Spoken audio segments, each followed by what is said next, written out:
Καλησπέρα σας.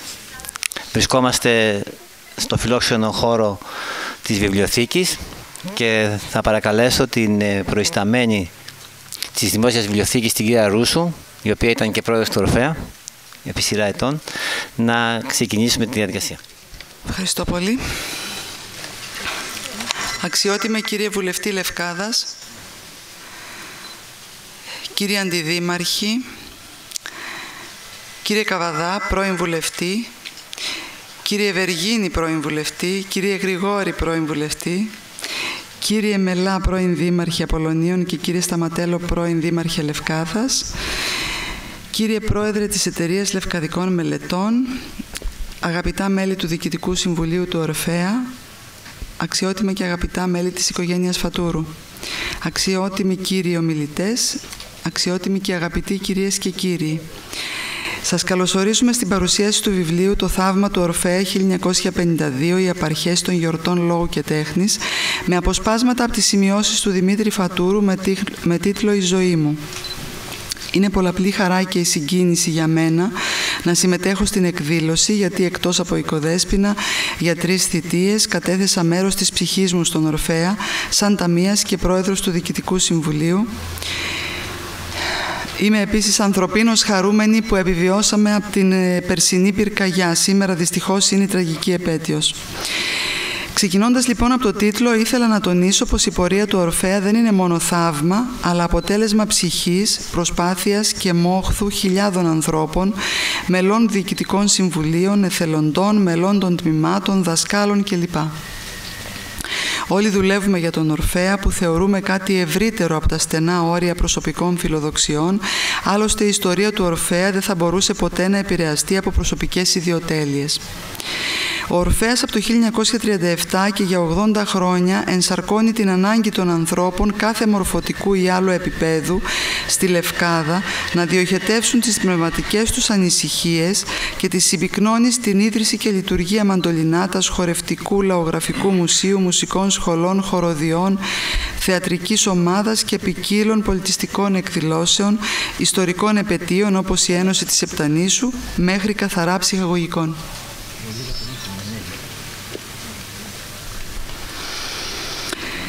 Η θητεία κάποιων συμβουλίων συνδέεται με πλουσιότερο και πιο αποτελεσματικό έργο. Ενθουσιασμός, έμπνευση, καλές στιγμές, γέλιο, ταχυδακτηλουργίες και αλχημίες με την αιώνια οικονομική ανεπάρκεια και δυσπραγία, παθογένειες συνύπαρξης διαφορετικών ανθρώπων με τελείως διαφορετική αξιακή ιεράρχηση και πολλά άλλα, που όμως μας ενώνει το μεράκι ή και η τρέλα της προσφοράς μέσα από την πολιτιστική δραστηριότητα, κάτι που όσοι έχουμε μετέχει στο πανηγύρι αυτό, αρκετοί πρόεδροι και μέλη του Ορφέα παρόντες σήμερα, μπορούμε να καταλάβουμε καλύτερα. Οι εμπειρίες κάθε προέδρου, αυτά που ζει στη θητεία του στον Ορφέα, θα μπορούσαν να αποτελούσαν υλικό για ένα τόμο. Όμως, εκτός από το ιδρυτικό μέλος και πατέρα του σημερινού Προέδρου Γεράσιμο Περδικάρη, που έγραψε την ιστορία του Ορφέα μέχρι το 1988, το τόλμησε μόνο ο τιμόμενος Δημήτριος Φατούρος, πρόεδρος του Ορφέα το 1952, στο 6ο Διοικητικό του Συμβούλιο. Οι σημειώσεις του Δημήτρη Φατούρου είναι βέβαιο ότι θα αποτελέσουν σημαντικό στοιχείο στο συνολικό αρχείο του Ορφέα που οραματιζόμαστε, φιλοδοξούμε και σχεδιάζουμε να συγκεντρώσουμε, ελπίζω πριν τα 90 χρόνια του Ορφέα, με τον προκάτοχό μου άξιο πρόεδρο Κώστα Κατοπόδη, σε συνεργασία με τους συντελεστές υπευθύνους των τμήματων, ώστε να αξιοποιηθεί το τεράστιο αρχειακό υλικό, μέρος του οποίου χρησιμοποίησα το 2012 ως 40ος πρόεδρος του Ορφέα, στην έρευνα με αφορμή την επέτειο των 75 χρόνων στο ανατυπωμένο εφημεριδάκι από τις Λευκαδίτικες Σελίδες, όπου περιλαμβάνονται τα ονόματα όλων των διοικητικών συμβουλίων από το 1937 και συνοπτικά σταχυολογημένη η δραστηριότητα του Ορφέα μέχρι τότε. Είναι το εφημεριδάκι αυτό που είναι βασισμένο στο πρώτο τεύχος των Λευκαδίτικων Σελίδων, απλά έχει τα μέλη των διοικητικών συμβουλίων και μια συνοπτικότατη ιστορία της δραστηριότητας του Σωματείου μέχρι το 2012. Αξίζουν συγχαρητήρια στην οικογένεια Φατούρου για την πρωτοβουλία, στο Διοικητικό Συμβούλιο του Ορφέα, στον κύριο Κώστα Κατοπόδη και τον κύριο Τριαντάφυλλο Σκλαβενίτη και σε όλους τους άξιους συντελεστές για την υλοποίηση του βιβλίου και της εκδήλωσης. Τους ευχαριστώ και ιδιαίτερα τον κύριο Δημήτρη Φατούρο για την πρόσκληση της συμμετοχής. Εύχομαι στον Ορφέα να τα χιλιάσει και να έχει πάντα προέδρους και μέλη με πάθος και ανιδιοτέλεια. Σας ευχαριστώ πολύ.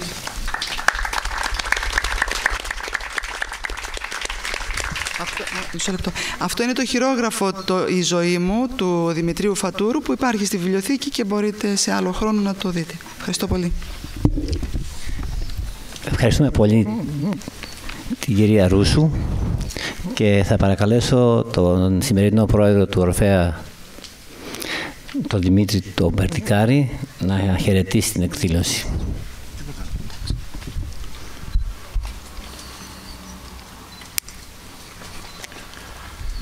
Κυρίες και κύριοι, καλησπέρα σας.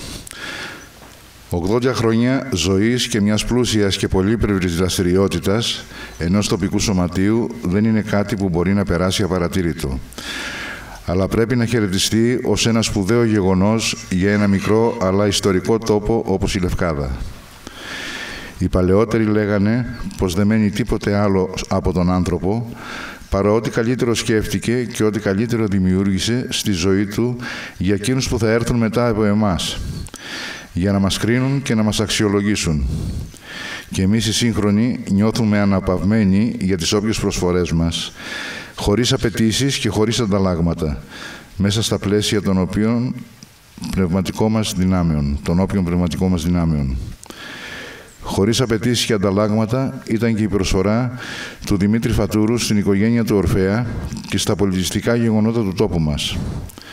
Διότι η ιστορία γράφεται με μελάνι, δεν σβήνεται και δεν μπορεί να αλλοιωθεί και όσοι αγωνίστηκαν για τον πολιτισμό του μικρού τόπου οφείλουμε να τους αναγνωρίσουμε και να τους ευγνωμονούμε αιώνια. Με αυτά τα λίγα λόγια χαιρετίζω την έκδοση του βιβλίου «Το θαύμα του Ορφέα» 1952 «Οι απαρχές των γιορτών λόγου και τέχνης» του Δημήτρη Φατούρου, μια πολύ σημαντική καταγραφή της ιστορίας του Ορφέα και των προσπαθειών του τότε Διοικητικού Συμβουλίου για το ξεκίνημα των γιορτών λόγου και τέχνης που εφέτος συμπληρώνουν τα 62 τους χρόνια. Γιατί κανένας δεν μπορεί να καπηλεύεται την ιστορία των γιορτών, οι οποίες ξεκίνησαν σαν ιδέα από τον Ορφέα το 1952 και θεωρούμε ότι του αρμόζει η ανάλογη τιμή και αναφορά όταν μιλάμε για αυτές. Ευχαριστούμε την οικογένεια Φατούρου για την πολύτιμη προσφορά της. Πως οι Λευκαδίτες θα το υποδεχτούν με αγάπη. Σας ευχαριστώ πολύ.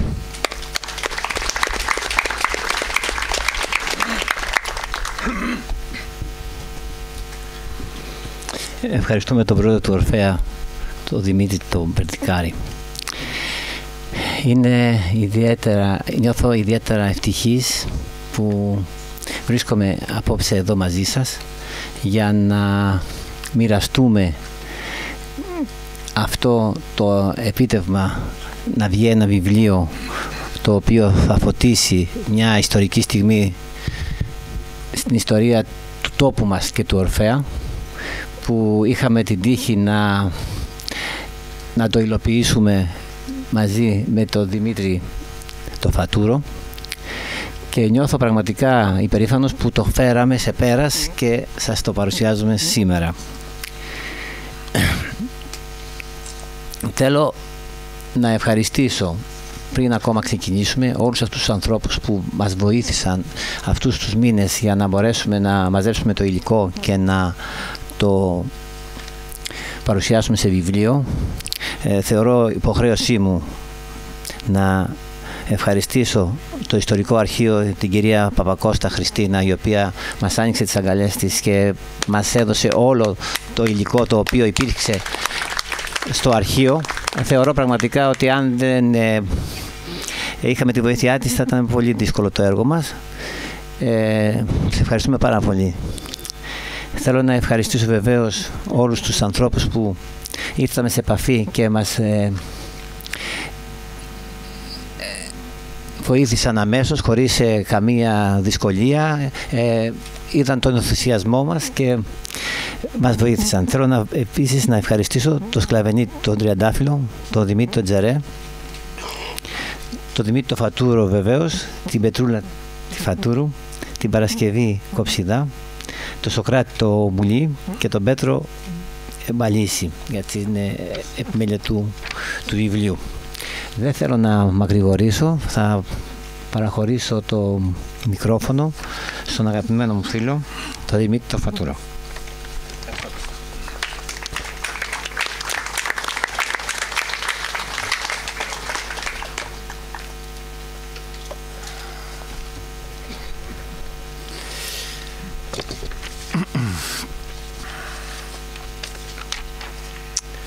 Λοιπόν, καλησπέρα και από μένα.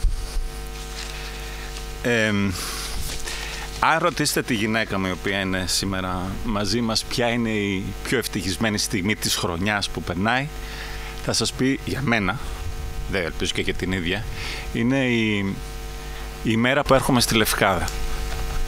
Για λίγο, για πιο πολύ. Και η πιο έτσι δυσάρεστη μέρα είναι η μέρα που φεύγω από τη Λευκάδα και δεν την έχω χορτάσει. Για μένα σήμερα αυτή η ευτυχία έχει ένα τόνο παραπάνω. Για πολλούς και διαφόρους λόγους. Πριν εξηγήσω τι σημαίνει αυτό το βιβλίο, τους λόγους για τους οποίους έγινε, θα ήθελα να ευχαριστήσω πάρα πολύ την κυρία Μαρία Ρούσου, την προϊσταμένη της Δημόσιας Βιβλιοθήκης, η οποία από την πρώτη στιγμή αγκάλιασε αυτή την προσπάθεια χωρίς καμία αντίρρηση. Αν μπορώ, κυρία Ρούσου, πού είστε, δεν σας βλέπω. Αν μπορώ να τη χαρακτηρίσω την κυρία Ρούσου, να μου επιτρέψει Μαρία, είναι η ήρεμη δύναμη της πνευματικής ζωής της Λευκάδος. Μας παραχώρησε αυτό τον χώρο μετά από μια ανταλλαγή μηνυμάτων στο Facebook. Γιατί αυτό το βιβλίο? Είπε η κυρία Ρούσου ότι είμαστε ένα χρόνο μετά την πυρκαγιά αυτής της γειτονιάς που κατέστρεψε πολλά κτίρια. Σήμερα νομίζω ότι εμείς που είμαστε εδώ, φίλοι, γνωστοί, συγγενείς, από τη Λευκάδα, από τα Γιάννενα, από την Αθήνα, συμμετέχουμε σε μια γιορτή για τη χαρά της ζωής. Είναι ένα βιβλίο που έχει σχέση με την ανθρώπινη δημιουργία, με την ανθρώπινη δημιουργικότητα, με το ανθρώπινο κουράγιο, με το ανθρώπινο θάρρος, με την ανθρώπινη τόλμη, και νομίζω ότι και αυτά είναι χαρακτηριστικά της ιδιαίτερης πατρίδας της Λευκάδας. Αυτό το βιβλίο, έτσι όπως έχει γίνει, έχει μια ιδιαιτερότητα. Θα την έλεγα ότι έχει μια λευκαδίτικη ιδιαιτερότητα. Δεν γράφτηκε ποτέ από τον συγγραφέα του. Είναι απόσπασμα από ένα μεγαλύτερο βιβλίο, αυτού του βιβλίου εδώ, που λέγεται «Η ζωή μου», το οποίο εμπλουτίσαμε με την βοήθεια των αγαπητών φίλων, με έρευνα από τα Γενικά Αρχεία του Κράτους, ευχαριστούμε πάρα πολύ κυρία Παπακώστα, και φτιάξαμε ένα βιβλίο, το οποίο δεν έγραψε ποτέ ο συγγραφέας, έγραψε ένα απόσπασμα και ούτε μας εξουσιοδότησε ποτέ να το κάναμε βιβλίο. Εγώ δεν θυμάμαι ποτέ τον παππού μου να μας πει κάποτε να βγάλετε αυτό το βιβλίο. Επίσης, ο τίτλος είναι δικός μας. Το θαύμα του Ορφέα. Βέβαια δεν είναι εντελώς δικός μας, γιατί τον πήραμε από το κείμενο από αυτά τα οποία γράφει ο Δημήτριος Πέτρου Φατούρος, ο παππούς μας, και θα εξηγήσω μετά γιατί μιλάμε για το θαύμα του Ορφέα. Γιατί κάναμε αυτό το βιβλίο, γιατί δημιουργήσαμε αυτή την έκδοση, και μάλιστα σε ένα πάρα πολύ μικρό χρονικό διάστημα. Η πρώτη συνάντηση με τον Κώστα τον Κατοπόδη και τον Δημήτρη, τον πρώτο του Ορφέα, τον Περδικάρη, έγινε την 1η Νοεμβρίου. Και το βιβλίο το είχαμε έτοιμο, νομίζω, τέλη Ιουλίου. Καταρχήν, πήραμε αυτή την πρωτοβουλία για να τιμήσουμε τη μνήμη του παππού μας και πατέρα μας. Δεν το κρύβω ότι αυτή ήταν η πρώτη αιτία. Ξέρετε, στην οικογένειά μας οι γιορτές, το φεστιβάλ Λοκετέχνης, το φεστιβάλ, οι γιορτές, ήταν κομμάτι της οικογενειακής μας παράδοσης. Δηλαδή, εγώ παιδάκι θυμάμαι τον παππού μου να ασχολείται με τις γιορτές, αν και είχε τελειώσει να ασχολείται πολύ ενεργά το 1965. Τον θυμάμαι στην πρώτη σειρά των γιορτών και για μένα αυτό μου έκανε φοβερή εντύπωση. Είναι λοιπόν ένα χρέος προς τον παππού μας. Είναι ένα χρέος όμως, γιατί στη διαδικασία αυτή περάσαμε από διάφορα στάδια. Είναι ένα χρέος προς τα άλλα μέλη του Διοικητικού Συμβουλίου του Ορφέα του 1952. Ευχαριστώ. Και επιτρέψτε μου να τα αναφέρω.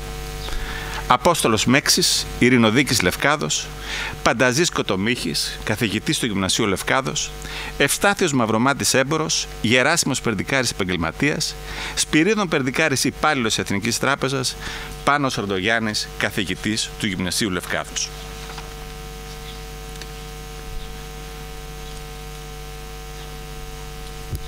Σας έλεγα λοιπόν ότι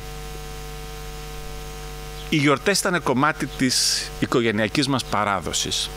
Κάποια στιγμή προσπάθησα να καταλάβω ποια ήταν η συμμετοχή αυτή.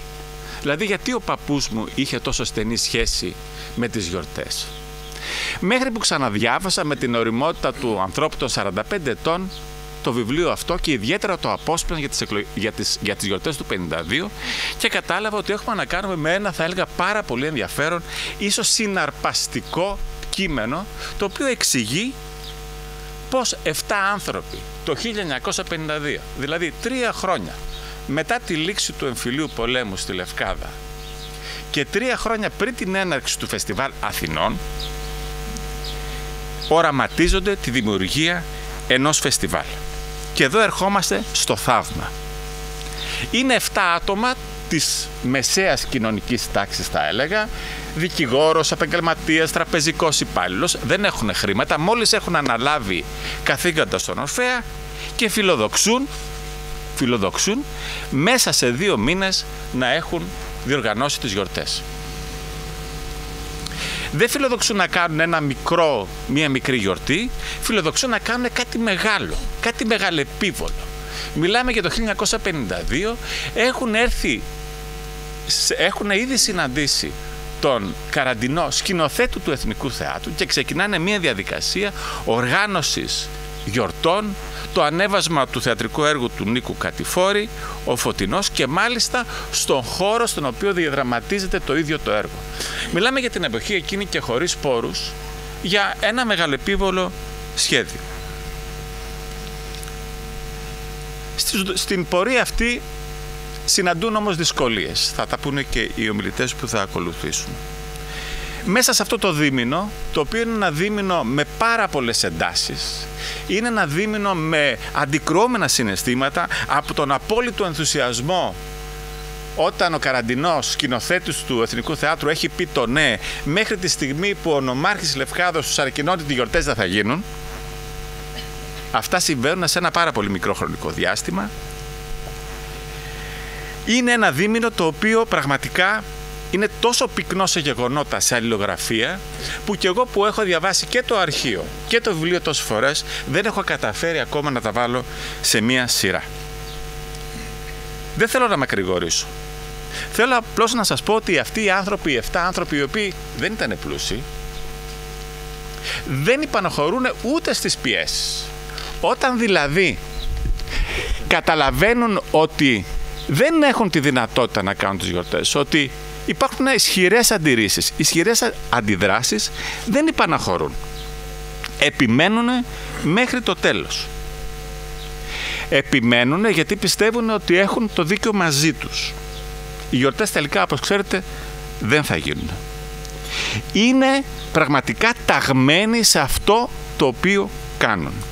Θα σας φέρω το παράδειγμα του παππού μου, που μέσα σε αυτή την κατάσταση, μέσα σε αυτή τη μάχη, ήταν διπλή μάχη. Ήταν η πρώτη μάχη να κάνουν τις γιορτές και η δεύτερη να ματαιώσουν την ματαίωση. Μέσα σε αυτή τη μάχη, ο παππούς μου μαθαίνει από τον νομάρχη ότι ο γιος του, ο μοναχογιός του, ήταν έφεδρος αξιωματικός εκείνη την εποχή, τραυματίζεται από νάρκη. Ο πατέρας μου, ο Θρασίβουλος. Εγκαταλείπει λοιπόν τις γιορτές, πηγαίνει να δει το γιο του που δεν ξέρει σε ποια κατάσταση είναι, και μέσα σε 2 μέρες επιστρέφει για να συνεχίσει την προετοιμασία των γιορτών. Ήταν τόσο ταγμένοι αυτοί οι άνθρωποι. Επίσης, ένα χαρακτηριστικό τους είναι ότι αλληλογραφούν μεταξύ τους με μία αστική ευγένεια. Ας είναι και φίλοι και αλληλογραφούν συνεχώς. Αλληλογραφούν με αστική ευγένεια ακόμα και με αυτούς τους οποίους θεωρούν αντιπάλους τους. Κώστα, έχω να πω πάρα πολλά πράγματα, αλλά δεν θα τα πω, μην ανησυχείς. Θα ήθελα απλώς να κάνω μία αναφορά στον Αντώνη Τζαβελέκη. Το όνομα το οποίο έχει συνδεθεί με τις γιορτές από το 1955 μέχρι σχεδόν το θάνατό του. Θα έλεγα ότι ο Τζαβελέκης διαδραματίζει ένα πάρα πολύ σημαντικό ρόλο και σε αυτές τις γιορτές του 1952. Και μάλιστα ο παππούς μου γράφει ότι ο Τζαβελέκης μοιείται στις γιορτές το 1952. Είναι ο άνθρωπος ο οποίος εκπροσωπεί τον Ορφέα στην Αθήνα και έχει κατά την άποψή μου κάτι το οποίο δεν έχουν οι ορφικοί της Λευκάδος. Είναι πιο κοσμοπολίτης, μιλάει ξένες γλώσσες, ξέρει πώς να κοιμηθεί. Υπάρχει στο αρχείο μία επιστολή του προς τον Ορφέα αφού έχουν ματαιωθεί οι γιορτές, που πραγματικά κατά την άποψή μου πρέπει να διδάσκεται στις σχολές επικοινωνίας. Τι είχε κάνει αυτός ο άνθρωπος? Είχε ξετρυπώσει κάθε Λευκαδίτη στον αθηναϊκό τύπο και κάθε Λευκαδίτη που θα μπορούσε να βοηθήσει το στόχο των γιορτών. Είναι πραγματικά εντυπωσιακό. Θέλω να αναφερθώ και σε έναν άλλον άνθρωπο ο οποίος με επηρέασε πάρα πολύ στην πρωτοβουλία να εκδώσουμε αυτό το βιβλίο, και δεν είναι άλλος από τον Γεράσιμο Περδικάρη, αυτόν τον ορφικό, τον πατέρα, τον εργάτη του Ορφέα, τον πατέρα του νυν Προέδρου, τον οποίο δεν είχα γνωρίσει ποτέ νομίζω, αλλά με βοήθησε πάρα πολύ σε όλη αυτή τη διαδικασία της δημιουργίας του βιβλίου. Το έκανε με έναν μυστήριο τρόπο. Σε όλη αυτή τη διαδικασία που ξεκινήσαμε, είχα πάντα μία αμφιβολία, μήπως αυτό που κάνουμε δεν είναι τόσο σημαντικό όσο πιστεύω εγώ. Μήπως με παρασύρει ο σεβασμός και η αγάπη προς τον παππού μου. Μήπως δεν ενδιαφέρει τον κόσμο. Και κάθε φορά που ήθελα να επιβεβαιωθώ πήγαινα στο επαιτειακό βιβλίο του Γεράσιμου Περδικάρη, ο οποίος γράφει για τις γιορτές του 1952 ότι θα χρειαστεί πάρα πολύς κόπος και χρόνος και ένα βιβλίο για να περιγραφούν οι γιορτές του 1952.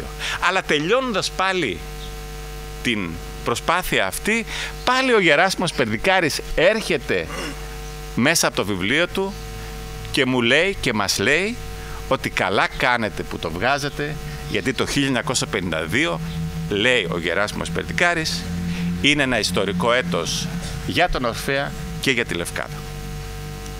Τελειώνει. Ο Γεράσιμος Περδικάρης δεν είναι ασφαλώς ο μοναδικός ο οποίος καθοδήγησε τις προσπάθειές μου, αυτά που έκανα εγώ από την δική μου την πλευρά. Θα ήθελα να ευχαριστήσω θερμότατα τον Δημήτρη Περδικάρη και όλα τα μέλη του Διοικητικού Συμβουλίου του Ορφέα. Είχαμε μια άριστη συνεργασία, προχώρησε χωρίς κανένα πρόβλημα, όλα πήγανε μια χαρά. Θέλω να ευχαριστήσω τον Κώστα Κατοπόδη. Χωρίς τον Κώστα Κατοπόδη δεν θα είμαστε σήμερα εδώ. Ήτανε πανταχού παρόν, έλυνε όλα τα προβλήματα.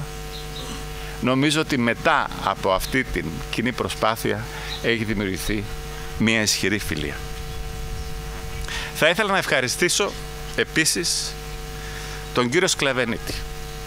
Να του εκφράσω την ευγνωμοσύνη μου, γιατί το βιβλίο αυτό είναι κατά κύριο λόγο δημιούργημά του. Τον κύριο Σκλαβενίτη από την ημέρα που αποφασίσαμε να κάνουμε το βιβλίο τον βλέπω τρίτη φορά. Ειδωθήκαμε 2 φορές στην Αθήνα και 1 τρίτη σήμερα. Νομίζω ότι καλά τα πήγαμε και καλά τα καταφέραμε, κύριε Σκλαβενίτη. Να είστε πάντα καλά. Θέλω να ευχαριστήσω επίσης τον κύριο που έκανε την φιλολογική επιμέλεια, τον κύριο Σοκράτη Πουλή, είναι ανάμεσά μας. Σας ευχαριστώ πάρα πολύ. Εσείς ξέρετε για ποιο λόγο, για ποιο επιπλέον λόγο. Να ευχαριστήσω ασφαλώς τη θεία μου την Πετρούλα, που είναι σήμερα εδώ, τη θεία μου Θεοδόρα Κουκουλιώτη, για την εψύχωση, τις αδελφές μου Μαρία και Κλειό. Να ευχαριστήσω την Άννα, τον Αλέξανδρο, τον Πέτρο και να τους διαβεβαιώσω ότι δεν θα επιχειρήσω σύντομα κάτι παρόμοιο, ενδεχομένως του χρόνου. Σας ευχαριστώ πάρα πολύ όλους. Και ασφαλώς θέλω να ευχαριστήσω τον κύριο Τσερέ για την καλοσύνη του να έρθει να μιλήσει για το βιβλίο, να κάνει την παρουσίαση, την κυρία Κοψιδά ακριβώς για τον ίδιο λόγο, και να ευχαριστήσω όλους εσάς για την παρουσία σας εδώ υπό αυτές τις δύσκολες κλιματολογικές συνθήκες και να είμαστε όλοι καλά. Ευχαριστώ.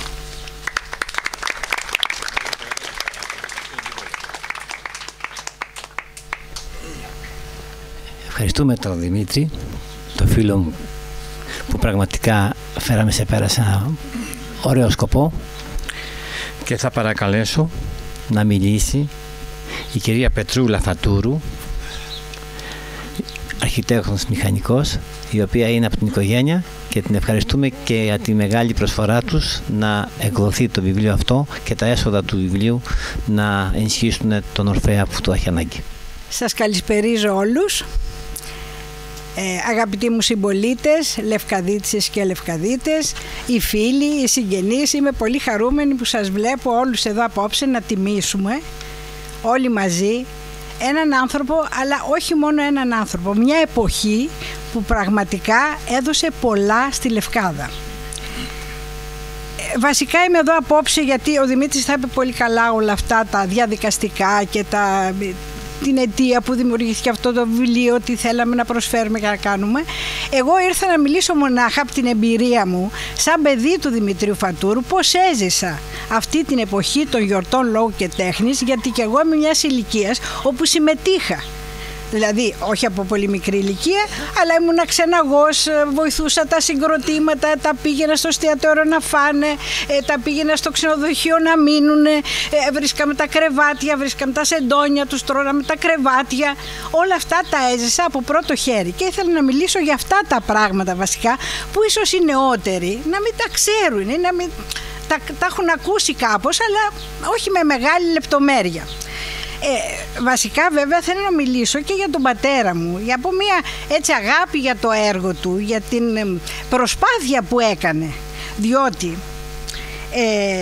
το έργο αυτό το οποίο έχει συντελέσει ο πατέρας μου αποτελείται από 3 κλάδους πολύ σημαντικούς για τον ίδιο: την οικογένειά του, το επάγγελμά του και την πολιτιστική του δραστηριότητα. Αυτό το θεωρούσε αναπόσπαστο κομμάτι της ζωής του. Το θεωρούσε χαρά του και υποχρέωσή του. Θεωρούσε ότι ένας άνθρωπος είναι ωφέλιμος στην κοινωνία, όχι μόνο επειδή είναι καλός δικηγόρος, επειδή είναι καλός γιατρός, επειδή είναι καλός καθηγητής, αλλά γιατί συμμετέχει στα κοινά, διότι ενδιαφέρεται για το καλό του τόπου, να προοδεύσει όλος ο τόπος και όλοι οι άνθρωποι και να φτάσουν ένα σκαλοπάτι παραπάνω.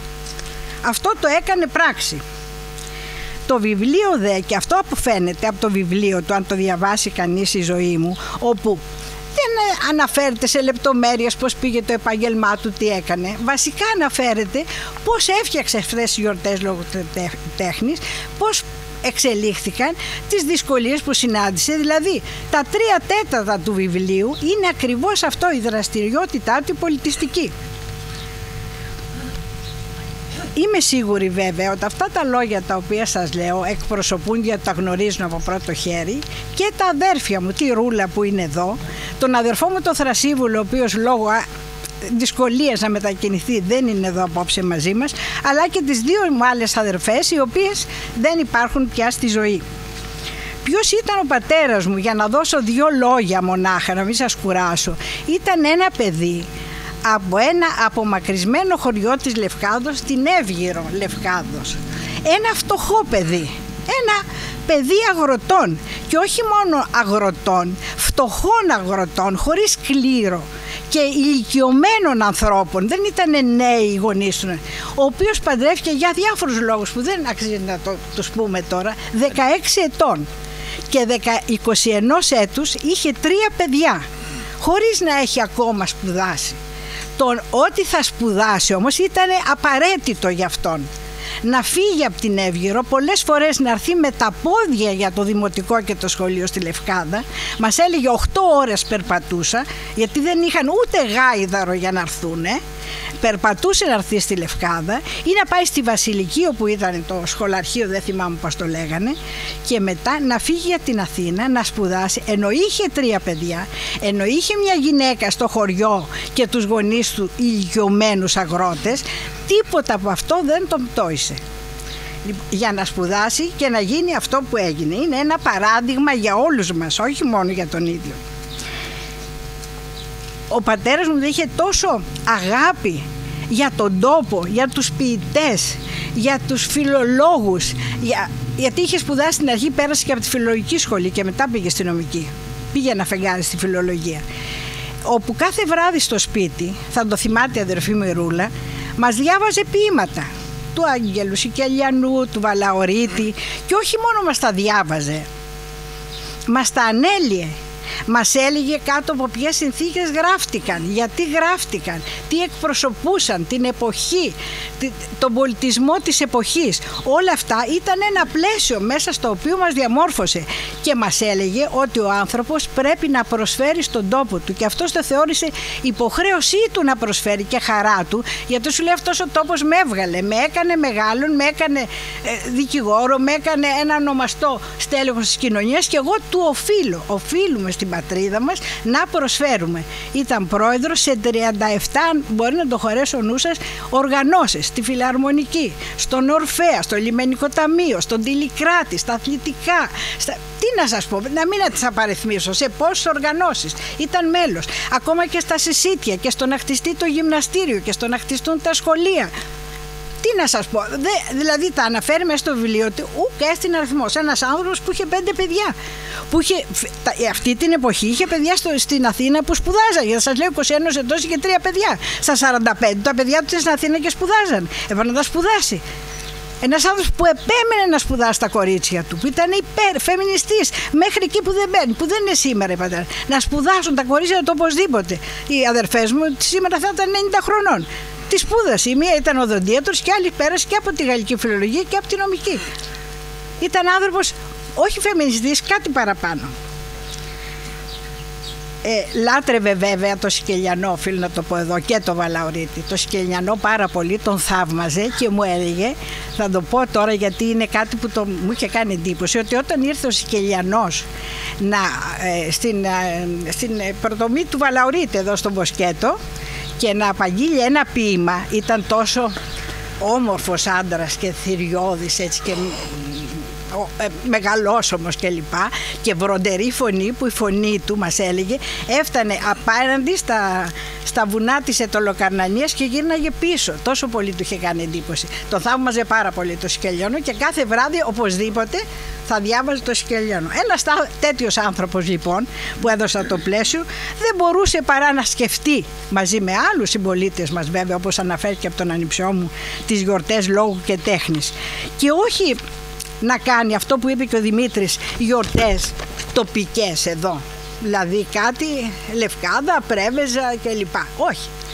Ξεκίνησε και πήρε το γλάρο, το πλοίο, να πάει στην Αθήνα, να βρει το διευθυντή του Εθνικού Θεάτρου, τον Καραντινό, ήταν όνομα τότε, να του ζητήσει να έρθει να παίξουν τον Φωτεινό του Κατηφόρη.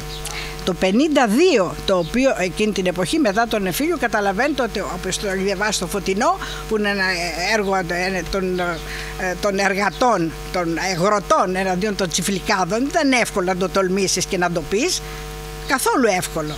Λοιπόν, τόλμησε και πήγε στην Αθήνα και τον παρακάλεσε να έρθει. Ο Καραντινός στην αρχή του ζήτησε χρήματα για τους ηθοποιούς, γιατί ζήτησε να έρθουν οι καλύτεροι ηθοποιοί του Εθνικού Θεάτρου να παίξουν σφακιώτες στο έργο.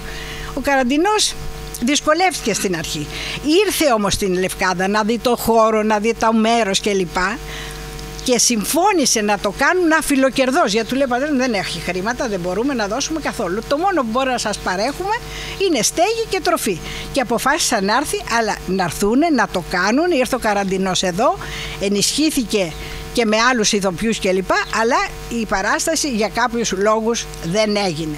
Μεσολάβησε το 1953 ο σεισμός της Λευκάδος και μετά ξαναοργανώσανε τις γιορτές. Μεσολάβησε ένας χρόνος, δεν έγινε τίποτα το 1953 και μετά άρχισαν ξανά να οργανώνουν τις γιορτές, οι οποίες γιορτές, δεν θέλω να σας διαβάσω την απάντηση που έδωσε ο πατέρας μου με γράμμα στον Καραντινό, για να του πει ότι μη μας θεωρείτε ότι εμείς δεν θέλαμε να γίνει το έργο, μη μας θεωρήσετε ότι μελήσαμε κάτι, οι συνθήκες είναι τέτοιες που δεν μπορέσαμε. Ο πατέρας μου λοιπόν δεν πτωήθηκε και άρχισε με την ίδια προσπάθεια να συνεχίσει να φτιάξει γιορτές λόγου και τέχνης. Όχι μόνος του βέβαια. Θέλω να το πω εδώ. Δεν ήταν μόνο Περδικάρες, δεν ήταν μόνο Μαυρομάτης, δεν ήταν μόνο Τζεβελέκες που ήταν πρωτεργάτες και θαυμαστό το έργο τους, αλλά ήταν όλη η Λευκάδα. Όλοι. Φιλοξενούσαν στο σπίτι τους ανθρώπους. Δεν υπήρχαν ξενοδοχεία, δεν υπήρχαν εστιατόρια, δεν υπήρχαν κανένα 2 εστιατόρια. Φέρνανε, κουβαλούσαν οι άνθρωποι με τα αυτοφορτηγά, τα ράντζα του στρατού από την Πρέβεζα για να γίνουν οι γιορτές. Γιατί κάπου έπρεπε να κοιμηθούν αυτοί οι άνθρωποι. Ο στρατός βοήθησε να έρθουν. Κάποιοι ενεργήσανε για να γίνουν όλα αυτά. Οι άνθρωποι, οι απλοί άνθρωποι της Λευκάδος. Ο Αθηνιώτης έφτιανε στα σκηνικά, κάνανε χορούς. Αυτά όλα γίνανε με προσπάθεια όλων. Ήταν οι γιορτές όλων των Λευκαδιτών και αυτό πρέπει να τονιστεί πάρα πολύ. Εγώ συμμετείχα όπως και άλλα παιδιά της. Και η Τατιάνα η Περδικάρη που είναι εδώ μαζί μας απόψε. Ο Τζίμις ήταν λιγάκι πιο μικρός, αλλά στην ηλικία μου όλα τα παιδιά βοηθούσαμε, κάναμε τους ξεναγούς, ξέραμε και λίγα αγγλικά, λίγα γαλλικά, λίγα τέτοια, να βοηθήσουμε. Και στο σπίτι μας η μητέρα μου ήταν το σπίτι της ανοιχτό. Οφείλω και εδώ να τιμήσω και τη γυναίκα αυτή, η οποία φιλοξενούσε, έστρωνε, μαγείρευε, φιλοξενούσε ανθρώπους. Έχουμε ευχαριστήριες επιστολές στο σπίτι μας, πολλές από ανθρώπους που φιλοξενήσαμε σπίτι μας. Οι γιορτές λοιπόν αυτές που έγιναν εδώ στη Λευκάδα, οι γιορτές λόγου και τέχνης εκείνης της εποχής, ήταν ονομαστές και για ένα ακόμα λόγο. Ο Μάνος Χατζηδάκης 2 φορές ήρθε εδώ και έδωσε ρεσιτάλ. Ο Βύρον Κολάσης, απαγγελίες Σέλσα Βεργή, ο θίασος του Λιβαδά, ομιλίες από το Ιωταμή Παναγιωτόπουλο. Οι παλιοί θα τους ξέρουν αυτούς τους ονομαστούς λόγιους της εποχής, τον Λίνο Πολίτη, τον Αθανασιάδη Νόβα, τον Θόδωρο Ξίδη. Όλοι αυτοί ήρθαν και μιλήσανε τότε, δηλαδή έγιναν γιορτές που νομίζω θα τις ζηλεύουν και σήμερα ορισμένες πόλεις να τις κάνουν. Ήτανε πραγματικά, θέλω να τελειώνοντας, ένας πολίτης αληθινός με την έννοια της αρχαίας Ελλάδος. Ένας πολίτης και όχι ιδιώτης όπως λέγανε οι αρχαίοι, ιδιώτης που προέρθηκε η λέξη ιδιώτ, είναι αυτός ο οποίος ασχολείται μόνο με τον εαυτό του και με τα συμφέροντά του, ενώ πολίτης είναι αυτός που συμμετέχει στην πόλη και ο οποίος βοηθάει να πάει ένα σκαλοπάτι παραπάνω όλος ο κόσμος. Εδώ θέλω να μην σας κουράσω παραπάνω, άλλωστε οι άλλοι θα τα πούν καλύτερα τα διαδικαστικά και την ιστορία του Ορφέα κλπ. Παρόλο που και εγώ είμαι ένα κομμάτι του Ορφέα και τον αγαπάω πάρα πολύ και έχω πολλές αναμνήσεις και συγκινήσεις. Ήμουν στη Μαντολινά τα χρόνια με τον Ορφέα. Θέλω εδώ να ευχαριστήσω από αυτό το σημείο τον κύριο Κώστα Σταματέλο, πρώην Δήμαρχο Λευκάδος, και το τότε Δημοτικό Συμβούλιο, όχι μόνο τον κύριο Σταματέλο, που μετονόμασαν το δρόμο μπροστά από το σπίτι του πατέρα μου σε οδό Δημητρίου Φατούρου. Αυτό ήταν πολύ τιμητικό για μας και τον ευχαριστούμε πάρα πολύ.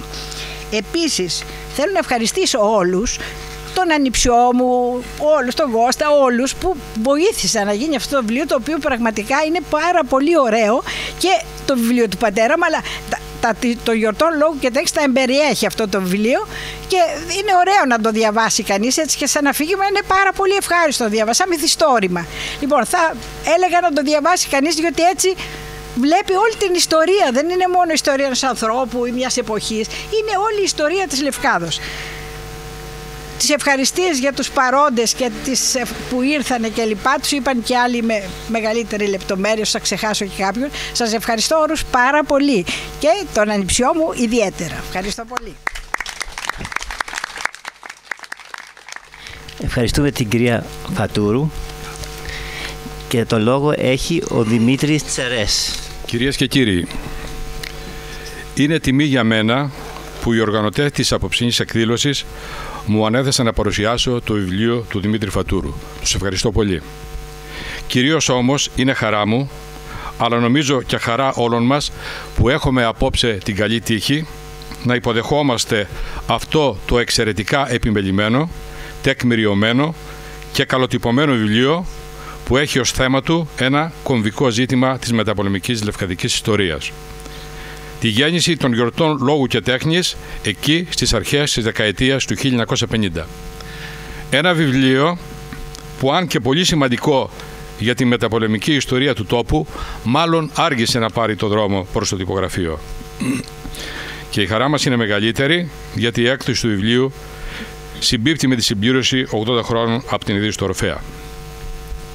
Θα μου επιτρέψετε καταρχάς να αρχίσω την παρουσίαση με κάπως δασκαλίστικο τρόπο από τα απλά και βασικά. Τα βιογραφικά του συγγραφέα θα τα παραλείψω που είχα ετοιμάσει, γιατί με κάλυψαν οι προλύσαντες, κυρίως η κυρία Πετρούλα Φατούρου.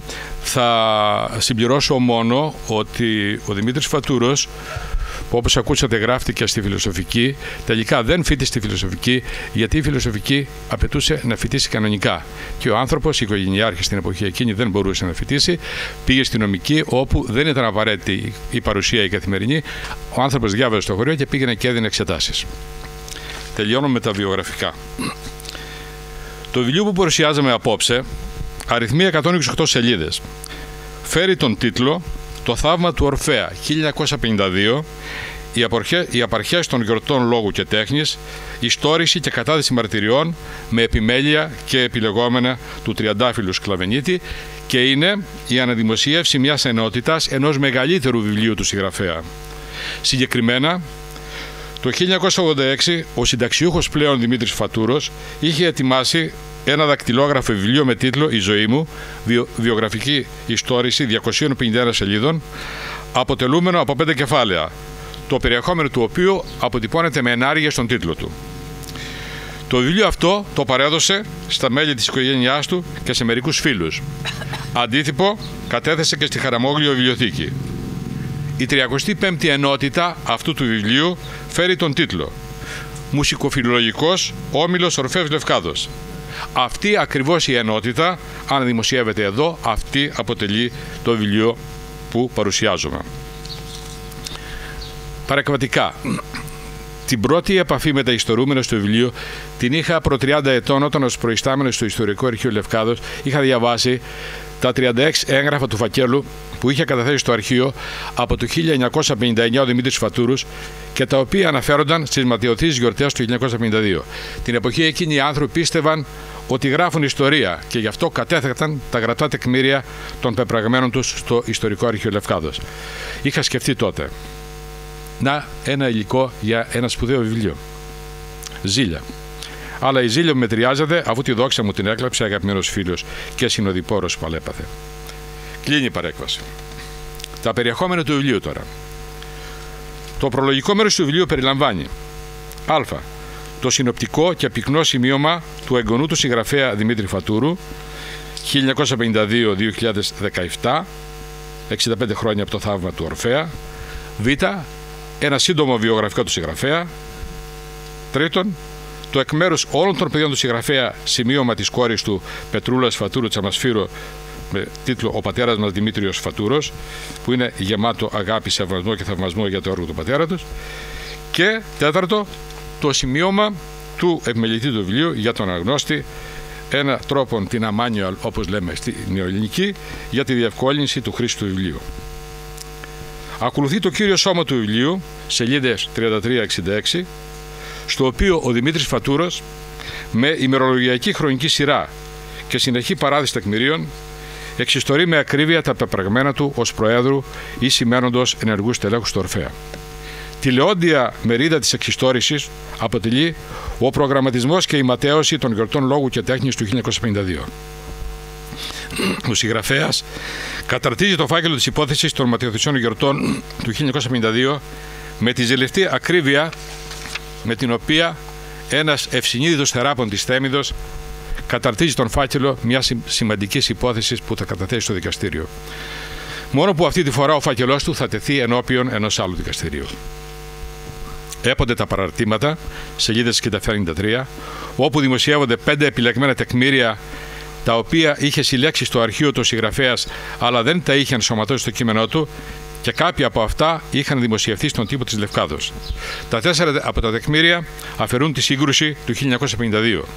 Είναι η επιστολή του Δημήτρη Φατούρου στον Σωκράτη Καραντινό, η ανακοίνωση του Δήμαρχου Λευκάδος Δημήτρη Γιαννουλάτου, η ανακοίνωση του ΔΣ του Ορφέα και το πρακτικό της Γενικής Συνόδης του Ορφέα. Το 5ο είναι ο κατάλογος των 36 εγγράφων που κατέθεσε στο Ιστορικό Αρχείο Λευκάδος ο Δημήτρης Φατούρος, όπως είπαμε, το 1959, εισαγωγικά ανοίγω, δια την ιστορία του θέματος. Κλείνουν τα εισαγωγικά. Μετά τα παραρτήματα ακολουθούν τα μεστά επιλεγόμενα του επιμελητή της έκδοσης με τον εύγλωτο τίτλο «Από τον εμφύλιο, τον σεισμό και τα οικονομικοκοινωνικά αδιέξοδα στις απαρχές των γιορτών λόγου και τέχνης 1952», από τα οποία θα πάρω και εγώ στη συνέχεια αφορμές για να εκθέσω κάποιες σκέψεις. Και στο τέλος παρατίθεται πίνακας κυρίων ονομάτων, όπως ταιριάζει σε ένα σοβαρό βιβλίο και όπως δυστυχώς σπανίως γίνεται, προφανώς γιατί θεωρείται περιττός σχολαστικισμός. Τι είναι όμως αυτές οι προγραμματισμένες αλλά τελικά ματαιωθήσεις γιορτές λόγου και τέχνης του 1952 που αποτελούν τον πυρήνα του βιβλίου? Εντελώς συνοπτικά. Το ΔΣ του Ορφέα την 26η Ιουνίου 1952 αποφασίζει τη διοργάνωση των πρώτων γιορτών λόγου και τέχνης στη Λευκάδα το τριήμερο 15, 16 και 17 Αυγούστου του ίδιου έτους. Πρώτη θέση στο πρόγραμμα έχει, ανοίγουμε εισαγωγικά, η θεατρική παράσταση του έργου του Εθνικού μας ποιητή Αριστοτέλους Βαλαωρίτη Φωτεινός εν Υπέθρο και δι στην περιφέρεια των Σφαγιωτών. Κλείνουν τα εισαγωγικά. Το έργο βέβαια που θα ανέβαζαν θα ήταν μια διασκευή τροποντινά του βαλαωρητικού έργου από τον Νίκο Καδιφόρη, δικηγόρο Αθηνών, λογοτέχνη, αλλά και πολιτευτή της αριστεράς με τη Δημοκρατική Παράταξη στη Λευκάδα στις βουλευτικές εκλογές του 1950. Το σχέδιο είναι εξαιρετικά φιλόδοξο. Οι άνθρωποι του Ορφέα δεν αρκούνται σε μια απλή παράσταση του οποιοδήποτε. Το έργο θα το ανέβαζε το Εθνικό Θέατρο με δικούς ηθοποιούς σε σκηνοθεσία του Σωκράτη Καραντινού και μάλιστα αφιλοκερδός. Ο Ορφέας, πρωτοστατούντος του Προέδρου του Δημητρίου Φατούρου, κηρύττει πανστρατιά για την επιτυχία των γιορτών, στην οποία συμμετέχουν και τα ανώτερα κλιμάκια της τοπικής εξουσίας, ο Δήμαρχος, ο Νομάρχης, ακόμα και ο Μητροπολίτης. Ζητάει επίσης, ανοίγουμε εισαγωγικά, από τον εδώ τότε βρισκόμενο Αντώνη Τζεβελέκη, επιδεικνύοντα δραστηριότητας εις τέτοιες εκδηλώσεις, να βοηθήσει και αυτό στα πλαίσια των δραστηριοτήτων του. Κλείνουν τα εισαγωγικά. Είμαστε 3 χρόνια πριν από την έναρξη του Φεστιβάλ της Επιδαύρου, σε μια Λευκάδα με πενιχρά οικονομικά μέσα και στερημένη από κάθε υλικοτεχνική υποδομή για τη δεξίωση μεγάλων καλλιτεχνικών και όχι μόνο γεγονότων. Το φιλόδοξο αυτό σχέδιο όμως, μέσα στο ταραγμένο και εύθραυστο πολιτικό κλίμα της εποχής, προκάλεσε αντιδράσεις, το βάρος των οποίων και τη δημόσια διατύπωσή τους ανέλαβε ο Κωνσταντίνος Ερεπίσος, δικηγόρος, διακεκριμένος τέλεχος του Ορφέα, μετέπειτα για αρκετά χρόνια νομάρχης σε διάφορους νομούς και την τριετία 1974-1977 βουλευτής Λευκάδος. Οι εκπεφρασμένες αντιδράσεις εστίαζαν στο ότι ο Νίκος Καδιφόρης ήταν γνωστός τέλεχος της αριστεράς που μόλις 2 χρόνια πριν είχε πολιτευτεί στη Λευκάδα με τη Δημοκρατική Παράταξη και ότι ως εκ τούτου ελόχευε ο κίνδυνος να εμφυλοχωρήσουν στο έργο του στοιχεία προπαγάνδας φιλικής προς τον πολιτικό του χώρο. Το θέμα ανέβηκε ψηλά, προφανώς, αλλά όχι μαρτυρημένα, έφτασε σε κλιμάκια της κεντρικής εξουσίας. Η αρχική πανστρατιά διασπάστηκε, καθώς οι δυνάμεις φιλικές ή εξαρτώμενες από τα ισχυρά κέντρα εξουσίας της πρωτεύουσα άρχισαν να φιλορούν. Το σχέδιο τελικά ναυάγησε. Την 6η Αυγούστου 1952, ο νομάρχης Λευκάδας Κωνσταντίνος Μπλέρης αποφάσισε τη ματαίωσή τους. Οι γιορτές του 1952 ναυάγησαν, αλλά ο σπόρος δεν πήγε χαμένος. Η διοργάνωσή τους αποτελούσε πια ένα ώριμο αίτημα. Οι σεισμοί δεν επέτρεψαν την πραγματοποίησή τους το 1953 και το 1954. Η έναρξή τους όμως έγινε το 1955 και από τότε συνεχίζονται ενελιπώς. Τελειώσαμε με τα ρεάλια του βιβλίου. Πάμε τώρα στις κρίσεις και τις αξιολογήσεις. Χωρίς περιφράσεις, το βιβλίο αυτό είναι πολύ σημαντικό για πολλούς λόγους. Και καταρχάς, ας αποδώσουμε στον συγγραφέα και στον επιμελητή τα εύσημα που δικαιούνται. Στον συγγραφέα ανήκει ο έπαινος, πρώτον γιατί η παιδεία του και το ένστικτό του τον οδήγησε να μας αφήσει μια μαρτυρία σημαντική, όχι μόνο για την τοπική ιστορία, αλλά μια μαρτυρία που ως ερμηνευτικό σχήμα έχει πανελλαδικό ενδιαφέρον. Δεύτερον, για τη σαφήνεια και τη λιτότητα της γραφής του, αλλά και την χαμένη στους χρόνους μας ευγένεια που απαιτεί το ύφος του δημόσιου λόγου από το κόλλα της επαγγελματικής και της συνολικής του παιδείας. Και τρίτον, για την πνευματική του εντιμότητα. Αν και βρίσκεται μέσα στην εμπόλεμη ζώνη και μάλιστα σε ρόλο πρωταγωνιστή, θέλει να εκθέσει τα γεγονότα όσο πιο ψυχρά γίνεται και να ξεχωρίσει το γεγονός από τη δική του εκτίμηση. Στον πολύπειρο επιμελητή ανήκει καταρχάς ο έπαινος για τον κόπο, τον αφανή, τον αμοίητο που κατέβαλε σε συνάρτηση με τον σύντομο χρόνο που είχε στη διάθεσή του για την επιτυχή πραγμάτωση του εγχειρήματος. Δεύτερον και κυρίως για την κατάσταση του βιβλίου με τρόπο που να είναι αναγνώσιμο από τον χρήστη του, ευεργετικό αποτέλεσμα μακρόχρονης εμπειρίας, γνώσης και ευσυνειδησίας.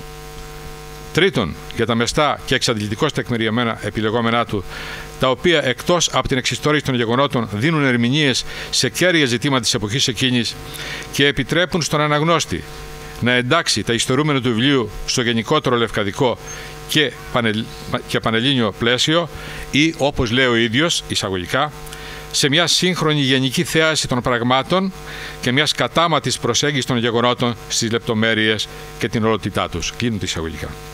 Για τον πίνακα κυρίων ονομάτων αναφέρθηκα ήδη. Πέραν τούτον όμως, το βιβλίο, όπως πρέπει να κάνει κάθε βιβλίο άξιο το ονόματός του, ανοίγει τόσα παράθυρα προβληματισμού που δεν ξέρει σε ποιο να πας, σε ποιο να σταθείς και ποιο να αφήσεις. Πρώτον, τι είναι η Λευκάδα του 1952, λίγο πριν, λίγο μετά, μέσα στην οποία ζει και δρά ως σημαίνον πρόσωπος ο Δημήτρης Φατούρος και επιχειρείται το προαναφερθέν φιλόδοξο εγχείρημα των γιορτών λόγου και τέχνης. Καταρχάς, να δούμε το γενικό πλαίσιο της πρώτης μεταπολεμικής δεκαετίας. Οι βιωτικές συνθήκες στη Λευκάδα είναι από τις πιο σκληρές που γνωρίζουμε στη μεταμφυλιακή Ελλάδα. Το ίδιο σκληρό είναι και το γενικότερο κλίμα που επικρατεί στο μικρό μας τόπο. Βρισκόμαστε στα δύσκολα και επώδυνα μετεμφυλιακά χρόνια, 3 χρόνια μετά τη λήξη μιας τραγωδίας, κατά την οποία η Λευκάδα μάτωσε περισσότερο από το μέσο όρο της ελληνικής επικράτειας.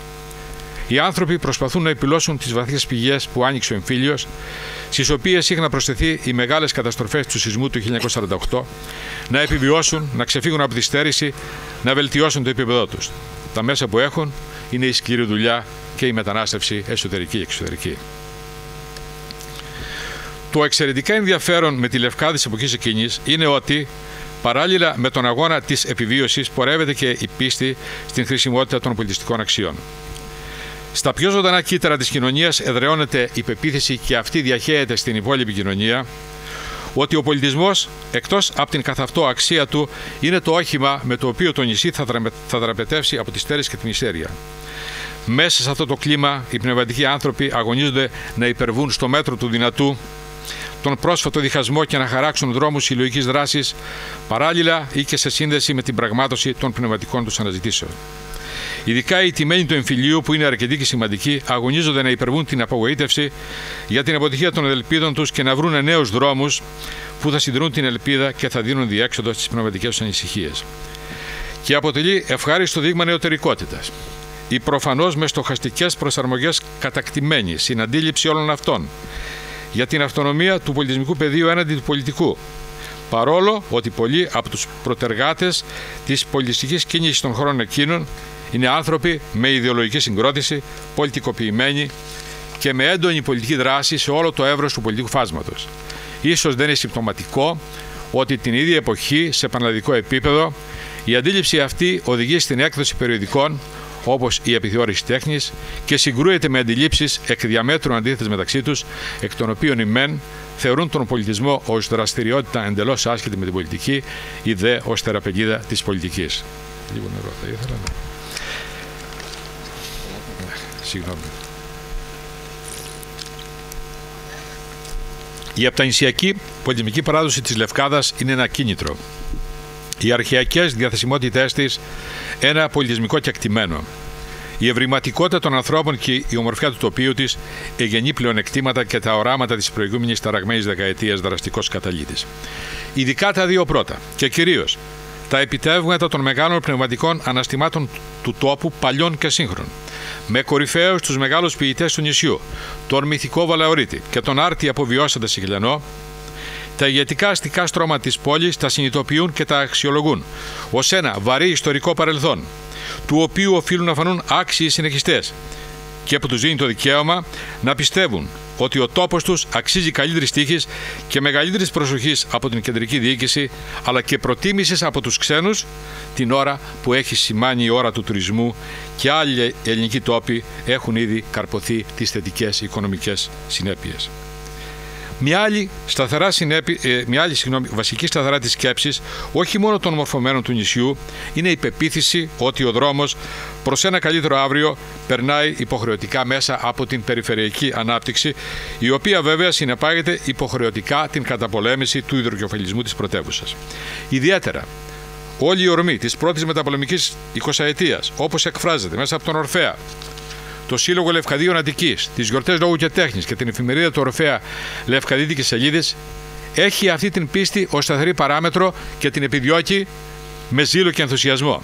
Εξαιτίας αυτής της πεποίθησης, το αίτημα για την τόνωση της οικονομικής και πνευματικής ανάπτυξης της ιδιαίτερης πατρίδας τους, που την θεωρούν όρο συνεκβανών για το πέρασμα του γενέθλιου τόπου σε ένα καλύτερο επίπεδο ζωής, είναι διάχυτο στη σκέψη και τα γραπτά των τοπικών λογίων. Σε επίπεδο ατόμων, οι λόγοι που παρέμειναν στη γενέτερα, ο Κωνσταντίνος Μεχεράς, ο Πάνος Ροντογιάννης, ο Πανταζής Κοντομίχης και ο Δήμος Μαλακάσης, καθένα στη δική του πορεία και στο δικό του σκαλοπάτι, πορεύονται ενεργά στο δρόμο των προσωπικών τους αναζητήσεων. Σε επίπεδο φορέων, δίπλα στη βασική πολιτισμική σταθερά της Γυριάς Φιλαρμονικής, ο Ορφέας με έτος ίδρυση το 1937, συσπυρώνοντας τις πιο αξιόλογες πνευματικές εγχώριες δυνάμεις, ενσαρκώνει την επιθυμία για πνευματική και πολιτιστική άνθηση. Με κόπους και υδρότα πρωτίστως του Πάνου Ροντογιάννη, αλλά όχι μόνο, στείνεται η Δημόσια Βιβλιοθήκη και το Μουσείο Μεταβυζαντινών Εικόνων, οριστικά και ακτιμένα πλέον του λευκαδικού πολιτισμικού τοπίου μέχρι σήμερα. Αυτό λοιπόν είναι το κλίμα μέσα στο οποίο οι εγχώριες, ατομικές και συλλογικές αξιόλογες δυνάμεις που προέρχονται από τα ηγετικά αστικά στρώματα της πόλης, με εμφανή προσπάθεια να υπερβούν τις νοπές τραυματικές αντιθέσεις, σχεδίασαν υπό την ηγεσία του Ορφέα ήδη από το 1952 την οργάνωση των γιορτών λόγου και τέχνης ως του οχήματος που θα βγάλει το νησί από τα δεινά που το ταλανίζουν και οι οποίες, όπως ήδη είπαμε, αναβλήθηκαν για τους γνωστούς λόγους. Δεύτερον, τώρα που ζουμάραμε στη μεγάλη εικόνα του λευκαδικού τοπίου, ας εστιάσουμε στον Ορφέα που αποτελεί βασικό κυταρό του. Πώς εντάσσεται ο Ορφέας μέσα στο γενικό σχήμα που μόλις κατάρτισα? Θα προσπαθήσω να απαντήσω προσθέτοντας τα όσα έχω πει ανωτέρω τρεις συγκεκριμένες επισημάνσεις και αποφεύγοντας τις γνωστές αμήχανες γενικολογίες που απαντούν στο ερώτημα προσπερνώντας το. Επισήμανση πρώτη. Ο Ορφέας το 1952, επί προεδρίας Δημητρίου Φατούρου και με τον ίδιο δικηγόρο, τροποποιεί το καταστατικό του και από μουσικός όμιλος γίνεται πλέον μουσικοφιλολογικός όμιλος. Είναι προφανές ότι η αλλαγή αυτή εκπέμπει ευανάγνωστα σημεία όχι μόνο για το τότε αλλά και για το σήμερα. Ο Ορφέας αισθάνεται στενό το ως τότε πλαίσιο των δραστηριοτήτων του και θέλει να το διευρύνει όσο περισσότερο μπορεί. Η λέξη φιλολογικός που προσείδε στον τίτλο του σήμερα μπορεί να μην λέει πολλά. Τότε όμως είχε μεγάλο σημασιολογικό εύρος που μέσα του περιέκλειε την ενασχόληση με όλους τους τομείς των γραμμάτων και των τεχνών. Ότι έτσι είχαν τα πράγματα το αποδεικνύουν τα μετέπειτα πεπραγμένα του. Δίπλα στις παραδοσιακές μουσικές του δραστηριότητες, η χοροδία και η μαντολινάτα λειτουργούν από τα προπολεμικά χρόνια, προσείδε νέες. Η έκδοση του 1954 του κυοφορούμενου από το 1951 γνωστού λευκόματός του, το οποίο παρά τα πενιχρά οικονομικά και ανύπαρκτα τεχνικά μέσα της εποχής, αποτελεί αξεπέραστο πρότυπο παρόμοιων εκδόσεων στον χώρο της Λευκάδος, γιατί οι συντάκτες του έχουν άποψη, σχέδιο και γνώση των δεδομένων που χειρίζονται και επιπλέον ερασιτεχνισμό υψηλού επίπεδου που σήμερα δεν υπάρχει. η έκδοση φιλόδοξης εφημερίδας το 1961, λευκαδίτικες σελίδες, στην οποία γράφουν τοπικοί λόγοι μεγάλου διαμετρήματος. Τμήμα παραδοσιακών χωρών τον Ιούνιο του 1960. Διαλέξεις, οι οποίες φιλοδοξούν να ενταχθούν σε μια προγραμματισμένη σειρά με βασική δεξαμενή άντληση ομιλητών το Γυμνάσιο Λευκάδος. Ίδρυση ραδιοφωνικού σταθμού το Μάρτιο του 1962. Εγχώριες θεατρικές παραστάσεις. Το 1953 το δίπρακτο του Γιάννη Αθηνιώτη γύρω από τη ζωή και το θάνατο του Υψηλάντη. Την 25η Μαρτίου 1960 τρεις εικόνες από την Κυρά Αφροσύνη του Βαλαωρίτη. Τον Οκτώβριο του 1960 το αλβανικό έπος του Σπύρου Φίλη Παπανάγος. Την 2η Μαΐου 1961 η Ηλέκτρα του Σοφοκλή από το Γυμνάσιο Λευκάδος. Και πάνω απ' όλα η σύλληψη του φιλόδοξου εγχειρήματος των γιορτών λόγου και τέχνης το 1952, το οποίο αποτελεί το θέμα του βιβλίου μας. Επισήμανση δεύτερη. Ο Ορφέας έχει καθαρό κοινωνικό στίγμα. Ας κάνουμε πιο λιανά αυτό που ήδη έχουμε πει. Μεσούντος του Μεσοπολέμου ήδη αρχίζει να συγκροτείται στη Λευκάδα μια καινούργια αστική τάξη στο κενό που άφησε η κατάρρευση της λευκαδικής civiltà, δηλαδή του αρχοντολογιού. Το κενό σπέβδουν ορμητικά να το καλύψουν άτομα από τα ως τότε παρακατιανά αστικά στρώματα της πόλης που ασφικτιούσαν κάτω από την κοινωνική και πολιτική κυριαρχία των αρχόντων. Αλλά τον ίδιο δρόμο ακολουθούν και άτομα από την Ύπαιθρο με όχημα ανόδου τους τίτλους που εξασφάλιζε η πρόσβασή τους στην εκπαίδευση. Όλοι αυτοί επιχειρούν να αναδειχθούν ως η νέα κοινωνική και πνευματική ελίτ του τόπου, κομίζοντας μαζί με τη φιλοδοξία τους τον ενθουσιασμό και τον δυναμισμό που διαχρονικά κομίζουν τις αποσκευές τους τα ανερχόμενα κοινωνικά στρώματα. Αυτή τη κοινωνική κινητικότητα θα μας την πιστοποιήσει χωρίς εμβρηθείς αναλύσεις η σύνθεση του Διοικητικού Συμβουλίου του Ορφέα το 1952. Φατούρος Δημήτριος, δικηγόρος από την Εύγυρο. Απόστολος Μέξης, δικαστικός, δεν είναι Λευκάδιος. Πάνος Ροντογιάννης, φιλόλογος καθηγητής από τους Τσουκαλάδες. Παντελής Κοντομίχης, φιλόλογος καθηγητής από τον Κάβαρο. Ευστάδης Μαυρομάτης, υφραγματέμπορος από την πόλη. Γεράσιμος Περδικάρης, επιπληρωμιός από την πόλη. Και Σπυρίδων Περδικάρης, υπάλληλος της ΕΤΕ. Όλοι 45 ετών και κάτω, αν δεν κάνω λάθος. Επισήμανση τρίτη. Το ΔΣ του Ορφέα αποτελείται από πρόσωπα, τα περισσότερα των οποίων διαθέτουν σημαντικό ειδικό βάρος και από πλευράς επαγγελματικών προσόντων και από πλευράς γενικότερης συγκρότησης, πέραν του ενθουσιασμού που προμνημονεύσαμε. Οι άνθρωποι αυτοί προφανώς και δεν αντιπροσωπεύουν τον μέσο όρο της κοινωνίας, είναι πιο πάνω. Και ειδικά στο συγκεκριμένο εγχείρημα του 1952, λαμβανομένων υπόψη των συνδικών και των διαθέσιμων οικονομικών και τεχνικών μέσων, νομίζω ότι υπερέβησαν το δικό του ταβάνι. Είναι από τις στιγμές που το ασκημένο μάτι βλέπει ότι η ομαλή, χωρίς εντυπωσιακές διακυμάνσεις πορεία της ιστορίας, διακόπτεται απότομα από ένα εντυπωσιακό πικ. Αυτά πρέπει να τα θυμόμαστε πάντα. Χωρίς αυτή τη θύμηση και την επακόλουθη σύγκριση, οι διάδοχες γενναίες θα δυσκολευτούν να φανούν άξιοι συνεχιστές της σκητάλης που παρέλαβαν. Είναι κάτι σαν νόμος που ισχύει διαχρονικά. Οι μεταγενέστεροι, όταν έχουν ευκλαίους προγόνους, πρέπει να χρησιμοποιούν συχνά τη ζυγαριά. Και εδώ, για να μην χάνουμε το μέτρο, θα βάλω ένα αστερίσκο. Η θετική αποτίμηση του έργου του ΔΣ του Ορφέα των χρόνων εκείνων, όπως και των επόμενων, δεν μπορεί να οδηγήσει στην αγιοποίηση των πάντων. Ανάμεσα στην υποτίμηση και στην αγιοποίηση υπάρχει η βασιλική οδός της μεταλόγου γνώσεως αποτίμησης. Αν η υποτίμηση έχει πίσω της την ασχετοσύνη και την αδιαφορία, η αγιοποίηση εκβάλλει στον τοπικό μικρομεγαλισμό που είναι η άλλη όψη του αρχοντοχωριατισμού. Για να ισορροπήσουμε στο ιστό σημείο, καλό θα ήταν να ξεφυλίσουμε πάλι τις λευκαδίτικες σελίδες, άλλο λαμπρό μα παραμελημένο επίτευγμα του Ορφέα, και να διαβάσουμε τα σχετικά σχόλια του Δήμου Μαλακάσης στη στήλη εκπολιτιστικά. Εκεί ο Δήμος Μαλακάσης, εκ των προτεργατών των γιορτών και θερμός ημνητής τους, μας θυμίζει π.χ. ότι οι χορευτές για να ανέβουν στο πατάρι χρησιμοποιούσαν και τις ψαροκασέλες του Βελέντζα. Τρίτον, από τα ήδη λεχθέντα προκύπτει απαγωγικά η μεγάλη σημασία του παρουσιαζόμενου βιβλίου για την τοπική ιστορία, καθώς κάνει προσιτό στο ευρύ κοινό και στις νεότερες γενιές ένα κομβικό ζήτημα της λευκαδικής πνευματικής και όχι μόνο ζωής, τη δύσκολη και επώδυνη κυοφορία των γιορτών λόγου και τέχνης. Αυτή η προσέγγιση είναι βασική προϋπόθεση για την κατάκτηση της αυτογνωσίας μας, η οποία σε τελική ανάλυση αποτελεί αφετηρία βελτίωση. Γιατί ό,τι και αν λένε, η ιστορία διδάσκει. Όχι όμως με τον γνωστό κατηχητικού τύπου εύπεπτο φρονηματισμό που έχει εξαντλήσει από καιρό τις όποιες δυνατότητές του, αλλά με την κατανόηση που προκύπτει από τη μελέτη των πεπραγμένων του. Το κάναμε ήδη χειροπιαστό επί του προκειμένου πώς μπορεί να γίνει αυτό, βάζοντας στη ζυγαριά από τη μια τα πνευματικά αναστήματα και τα πεπραγμένα της γενιάς εκείνης και από την άλλη τα δικά μας. Τέταρτον, το βιβλίο του Δημήτρη Φατούρου, και αυτό είναι εξαιρετικά ελκυστικό για το μελετητή, συγκροτεί ένα παραδειγματικό σχήμα όχι μόνο για την ερμηνεία μιας κρίσιμης εποχής του τοπικού παρελθόντος, αλλά έχει εμβέλεια πανελλαδική. Παρόμοια με τα συμβάντα στη Λευκάδα το καλοκαίρι του 1952, συνέβησαν προφανώς και στην υπόλοιπη Ελλάδα. Τα ερμηνευτικά κλειδιά που χάρισε σε εμάς η υποδειγματική καταγραφή του Δημήτρη Φατούρου μπορούν να χρησιμοποιηθούν και για την ερμηνεία αυτών των συμβάντων εκεί που δεν υπήρξε τέτοια πιστότητας καταγραφή και που μάλλον είναι η πληθώρα των περιπτώσεων. Στο σημείο αυτό θα μου επιτρέψετε να θίξω παρεπιπτόντως δύο άλλα ζητήματα στα οποία με οθεί πιεστικά η ανάγνωση του βιβλίου. Το πρώτο και πιο σημαντικό, το υπενήχθηκα ήδη παραπάνω, είναι το πολύ υψηλό επίπεδο του δημόσιου διαλόγου των πρωταγωνιστών των επίμαχων γεγονότων. Ενώ είναι προφανές ότι βρισκόμαστε ενώπιον μιας σκληρής ιδεολογικής σύγκρουσης, ο δημόσιος λόγος τους διατηρεί μια ψυχραιμία και μια ευγένεια που εκπλήσει.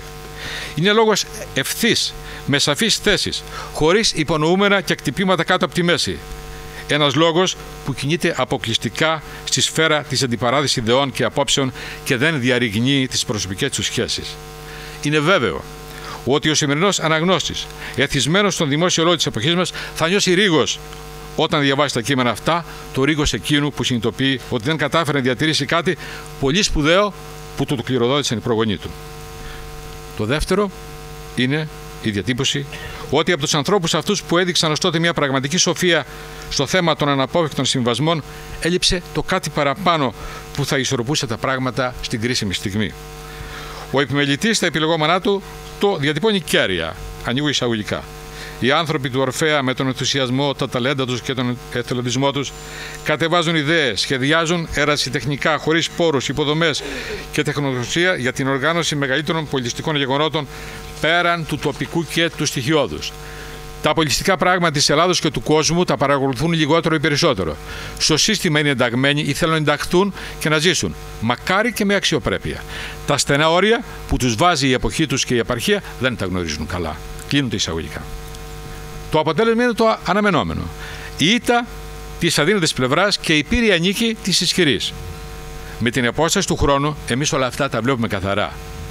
Αφαιρώντας όμως την απόσταση και μένοντας νοητά μέσα στην ταραγμένη ατμόσφαιρα του τότε, βλέπεις ότι εκτιλήσεται το χρονικό μιας προαναγγελθήσας αλλά και συγχρόνως αναπόφευκτης σύγκρουσης.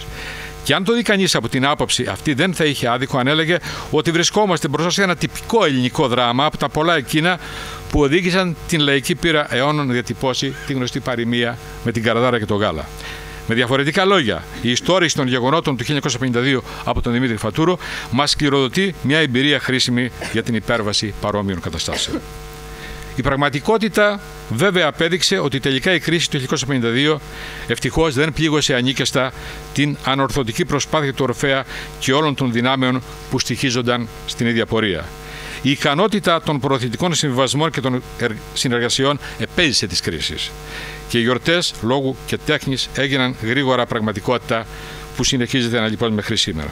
Έτσι, ο Δημήτρης Φατούρος μπορούσε να νιώσει δικαιωμένος για τα πεπραγμένα του 1952 και το 1986 να γράφει στο βιβλίο του «Η ζωή μου», τακτοποιώντας τα όλα επιγραμματικά σε ένα γενικά παραδεκτό ιδεολογικό σχήμα κατά την επιλέξει εύστοχη διατύπωση του επιμελητού του βιβλίου.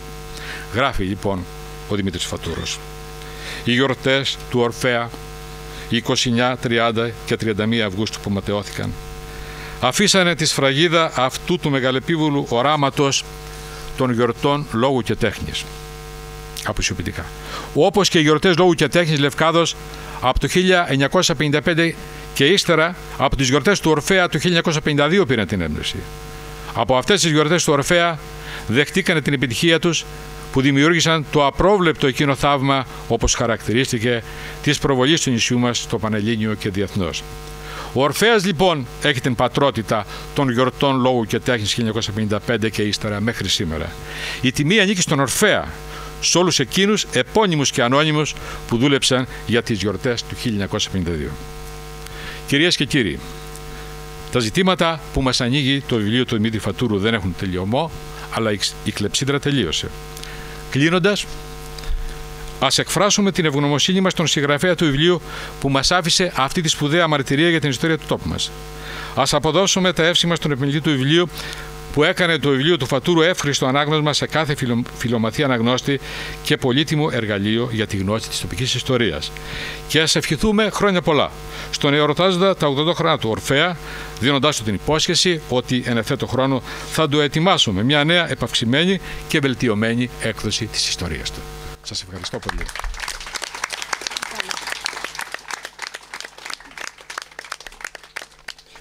Ένα μεγάλο ευχαριστώ στον Δημήτρη Τσαρέ για τα μεστά του λόγια και την τεκμηριωμένη του ομιλία.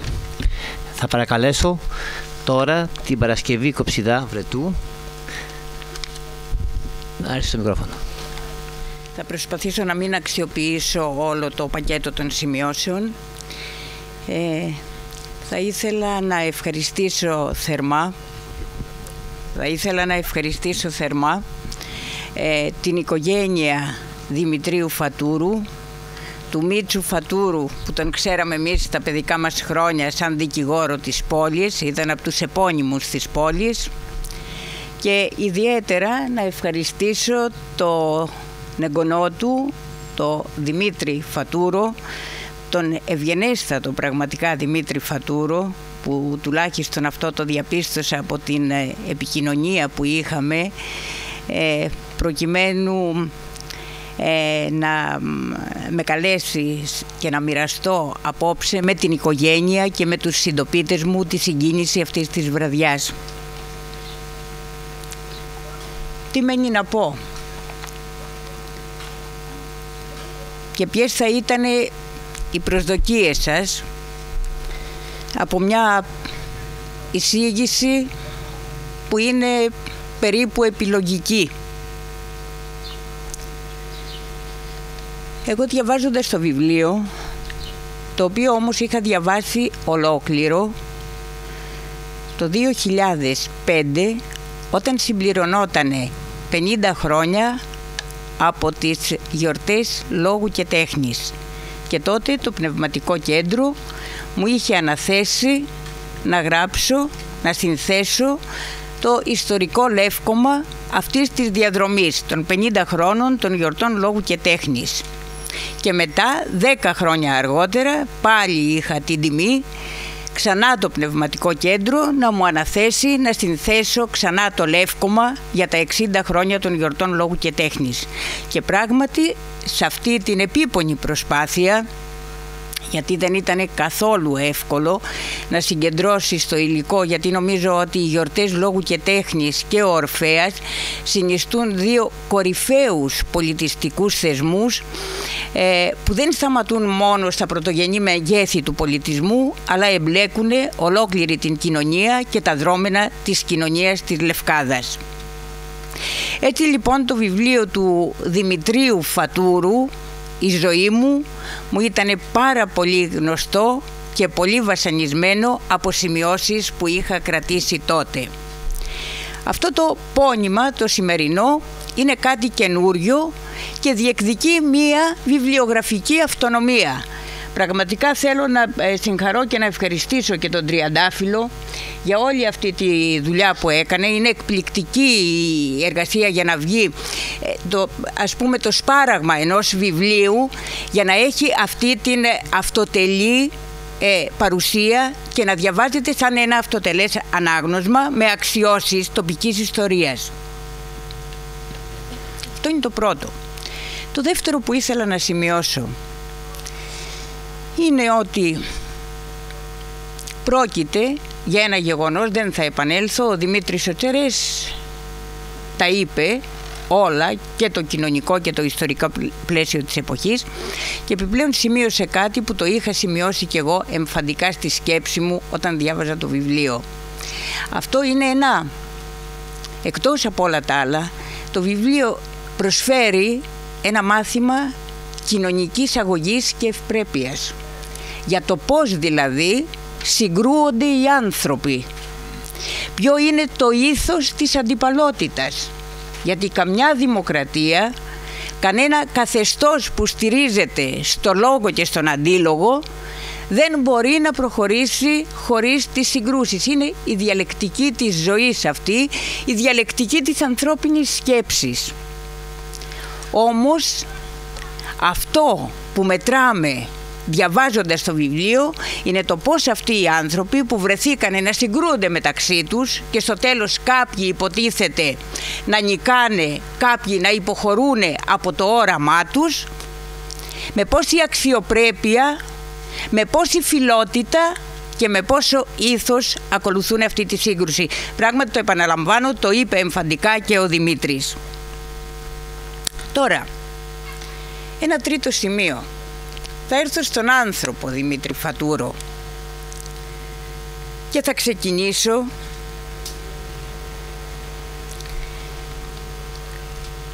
από το μότο που υπάρχει στο βιβλίο. Το μότο σημαίνει ότι είναι η πύκνωση μιας φράσης αποφθεγματικής που είτε προέρχεται από το γραπτό του ίδιου του συγγραφέα, είτε ο συγγραφέας το δανείζεται από κάποιον άλλον που αισθάνεται όμως ότι αυτή η πυκνωμένη φράση εκφράζει τη δική του ιδεολογία και τη δική του κοσμοθεώρηση. Αυτό που θα διαβάσω τώρα, οι 5 γραμμές, είναι από το βιβλίο του ίδιου του Δημητρίου Φατούρου. Και αυτό πυκνώνει τους ιδεολογικούς και φιλοσοφικούς άξονες της ζωής του. Έδωσα στον εαυτό μου, στην οικογένειά μου και στην κοινωνία που ζούσα αυτό που μπορούσα να δώσω και το καθήκον μου επέβαλε και μου έμεινε τέλος η χαρά της προσφοράς μου. Οι προσφορές μου γέννησαν την αίσθηση του ωραίου που διαρκώς κυνηγούσα σε κάθε μου βήμα. Μου πρόσφεραν την αγάπη στο βιβλίο. Με σύνδεσαν ακόμη με την επιδίωξη κάθε ωραίας μορφής αγώνος και μου έδωσαν μια αξιόλογη θέση στην κοινωνία που έζησα. Προσέξτε τώρα αυτό το ισοζύγισμα, αυτό το κοινωνικό δούνε και λαβίν, στο οποίο στηρίζεται και πρέπει να στηρίζεται όλη η κοινωνική μας συμπόρευση. Έδωσα, λέει. Σε ποιον έδωσα? Έδωσε στον εαυτό μου, αλλά θα δείτε μετά ότι έδωσε έμεσα στον εαυτό του, προσφέροντας τους άλλους. Έδωσα στην οικογένειά μου, που είναι μια μικρογραφία κυταρική της κοινωνίας, έδωσα στην κοινωνία. Και προσέξτε μετά, τι πήρα? Αυτά έδωσα, αλλά τι πήρα? Τη χαρά της προσφοράς, είναι από το ίδιο το κείμενο. Την αίσθηση του ωραίου. Η αίσθηση του ωραίου που σήμερα είναι εντελώς αποδομημένη. Είναι αποδομημένη όχι σαν αίσθηση κοινωνικής συμβίωσης, αλλά και σαν αισθητικό όραμα. Την αγάπη του βιβλίου. Την επιδίωξη κάθε ωραίας μορφής αγώνα και μια αξιόλογη θέση στην κοινωνία. Αυτό είναι που του προσφέρθηκε, που το βίωσε.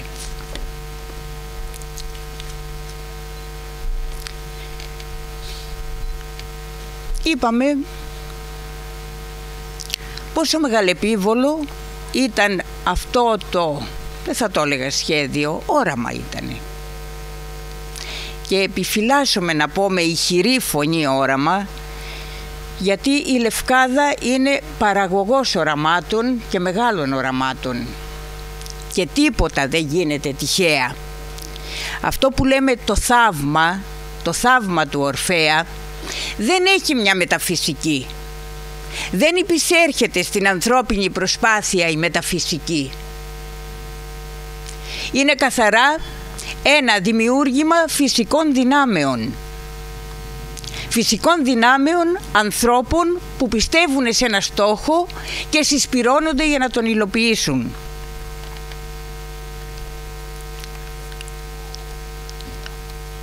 Γιορτάζουμε τα 80 χρόνια, είναι τα γενέθλια του Ορφέα. Δεν θυμηθήκαμε όμως ότι Γιορτάζουμε επίσης εμείς οι Λευκάδοι, και έτσι τυχαία και εμένα μου πέρασε από το μυαλό όταν ασχολούμουν ακριβώς με αυτό το φτωχό λόγο που θα απίφθηνα απόψε απέναντί σας. Γιορτάζομαι και 90 χρόνια από τι νομίζετε? Από τη διοργάνωση των πρώτων δελφικών γιορτών από τον Άγγελο Σικελιανό. Και ίσως δεν θα μου πήγαινε στο μυαλό εάν δεν ήξερα, έχοντας διαβάσει τη ζωή μου του Δημητρίου Φατούρου, ότι αυτός ο άνθρωπος, ο δικηγόρος, ο άνθρωπος, ο αγωνιστής, ο κοινωνικός ευπατρίδης και αλτρουιστής, ήτανε θαυμαστής προπάντων του Σικελιανού. Και όπως είπε η Πετρούλα, η κόρη του, δεν ήτανε που τους διάβαζε ποίηματα, τους μετέφερε και όλο το συγκινησιακό περιβάλλον, το κοινωνικό περιβάλλον και το ιστορικό περιβάλλον μέσα από το οποίο γεννιέται αυτή η ποίηση. Άραγε ο Δημήτρης Φατούρος σίγουρα ήξερε και την φιλοσοφία, την κοσμοθεωρία της δελφικής ιδέας, και σίγουρα σε αυτό το όραμα των γιορτών λόγου και τέχνης, σε μια χαμηλότερη, χθαμαλότερη κλίμακα, υπάρχουν ψήγματα αυτής της δελφικής ιδέας. Επιτρέψτε μου μια παρένθεση. Τη δεκαετία του 90 κυκλοφόρησε για πρώτη φορά, μεταφρασμένο στα ελληνικά, ένα πολύ σπουδαίο βιβλίο με τίτλο «Ιερός Πανικός». Upward Panic ήταν στα αγγλικά ο τίτλος του πρωτοτύπου. Αυτό είναι τα απομνημονεύματα της Εύας Πάλμερ. Μέσα από αυτό το βιβλίο, πραγματικά που είναι γύρω στις 350-400 σελίδες, ίσως και περισσότερο, μεταφρασμένο από τον Ελληνοαμερικανό Έλληνα Τζον Άντον από την Αρκαδία, ο οποίος ήταν καθηγητής της φιλοσοφίας όλα τα χρόνια στην Αμερική, μια μεγάλη προσωπικότητα που κάποτε, αρχές του 2000, τον είχαμε τιμήσει εδώ ύστερα από εισήγηση του Σπύρου Βρετού. Ο Τζον Άντον λοιπόν είχε γνωρίσει την Εύα Πάλμερ και όταν ξεκίνησε για να κάνει το τελευταίο της ταξίδι στην Ελλάδα, προκειμένου να προσκυνήσει στον τάφο του Άγγελου Σικελιανού από την Αμερική, ο Τζον Άντον ήταν νεαρός τότε φοιτητής της φιλοσοφίας και τη συνόδευσε μαζί με μερικούς άλλους φίλους στο αεροπλάνο. Και εκείνη τους αποχαιρέτησε και τους είπε «Φεύγω και πάω να βρω τον Άγγελο. Δεν νομίζω ότι θα με ξαναδεί η Αμερική». Και όπως ξέρουμε η Εύα Πάλμερ γύρισε, πήγε στους Δελφούς σε ένα προσκύνημα στον Άγγελο Σικελιανό και μετά από μια εβδομάδα αρρώστησε και πέθανε και είχε ζητήσει να ταφεί δίπλα από τον Άγγελο Σικελιανό, όπου είναι και θα μένει στους Δελφούς. Από αυτό το βιβλίο της λοιπόν, από τον Ιερό Πανικό, το οποίο κυκλοφορεί σε επανέκδοση από τις εκδόσεις Μίλητος, και το λέω γιατί δεν διαβάστηκε καθόλου στη Λευκάδα. Δεν διαβάστηκε, δεν έγινε καμιά κουβέντα και δεν είναι ένα βιβλίο βαρύ που δεν διαβάζεται. Είναι ένα βιβλίο σπαρακτικό στις λεπτομέρειές του και διεισδυτικό και συναισθητικό για το πώς αυτή η γυναίκα μπόρεσε να συναποτελέσει με τον Άγγελο Σικελιανό τον πυρήνα μιας πολύ μεγάλης ουτοπίας, σαν αυτές που είχε δημιουργήσει η Ευρώπη το 19ο αιώνα.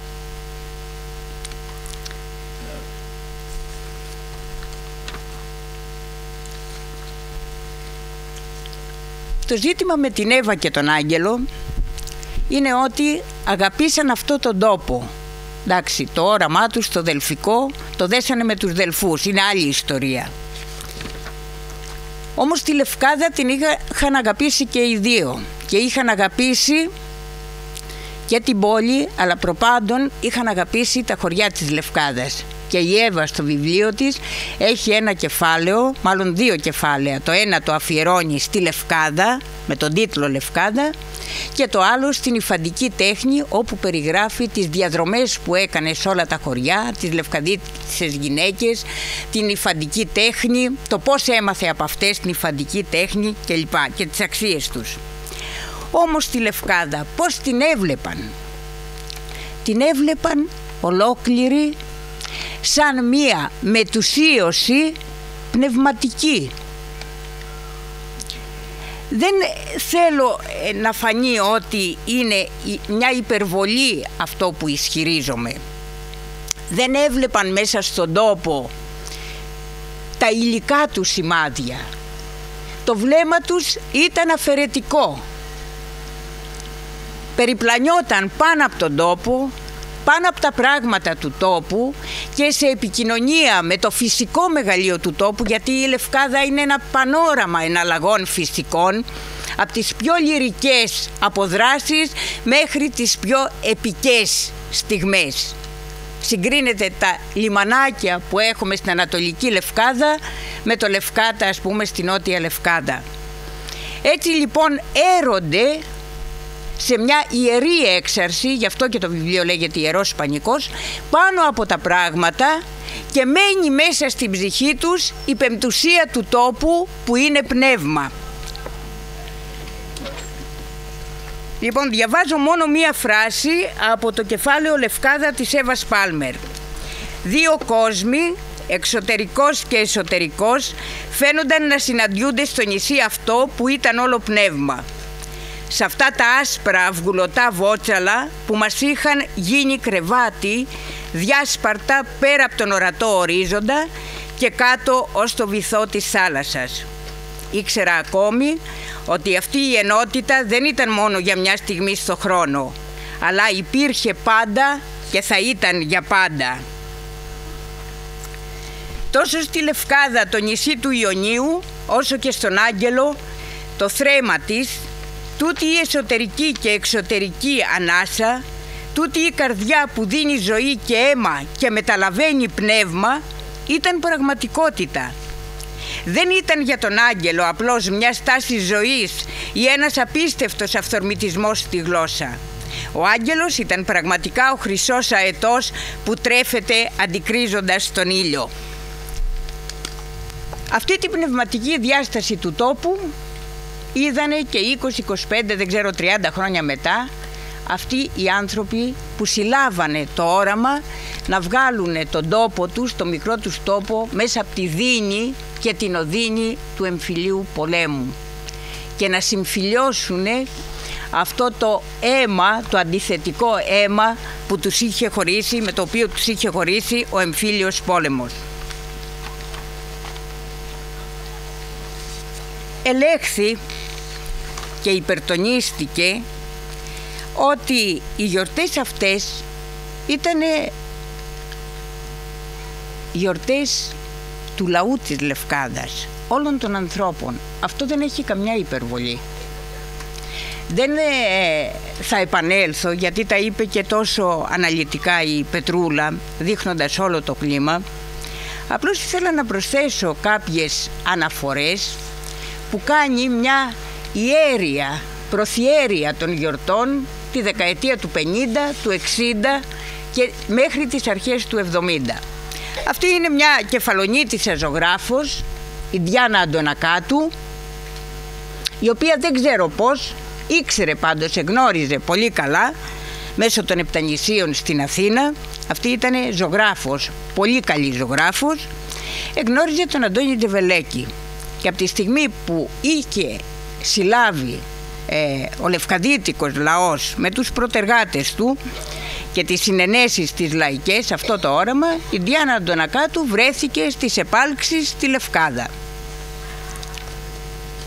Εάν δούμε τις εφημερίδες της τότε, της δεκαετίας αυτής και της δεκαετίας του 60, είναι γεμάτες από άρθρα της Διάννας Αντωνακάτου. Κάθε χρόνο όταν τελειώναν οι γιορτές, η Διάννα ήταν εδώ, ήταν ομιλήτρια και επίσης δεν ήταν μόνο ομιλήτρια, μαζί με το Δήμο το Μαλακάσι, με τον Παντατζή τον Κοντομίχη, γυρίζανε όλη τη Λευκάδα και η ίδια ζωγράφισε στους πίνακες της, σε υπέροχους πίνακες νατουραλιστικούς, το λευκαδίτικο τοπίο. Μπορούμε να πούμε ότι είναι η ζωγράφος του λευκαδίτικου τοπίου.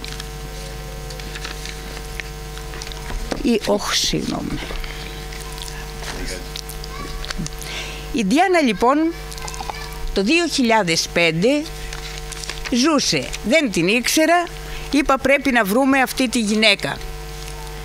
Και πράγματι ψάχνοντας στην Αθήνα και στην Κεφαλονιά εντοπίστηκε η Διάνα και ήρθε.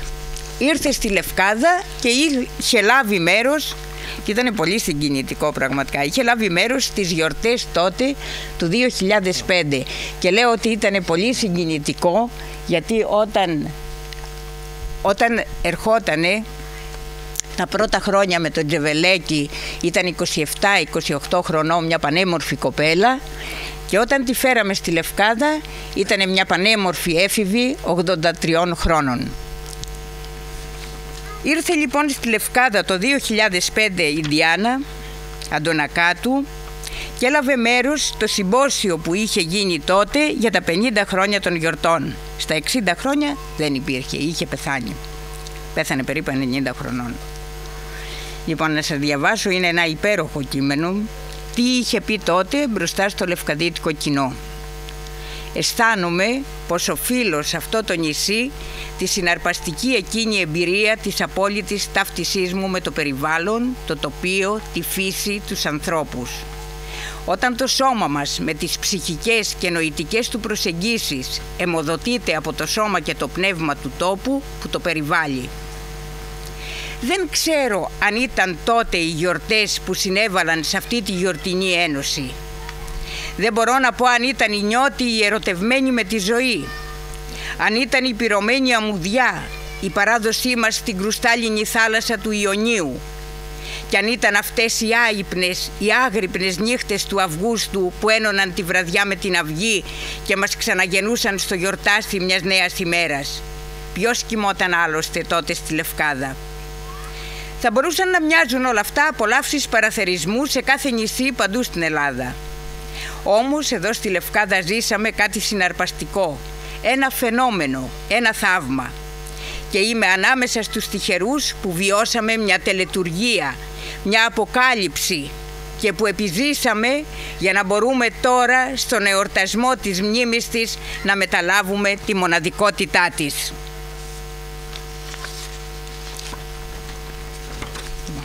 Μη φοβάστε, μη φοβάστε. Δεν έχει να κάνει με το πακέτο.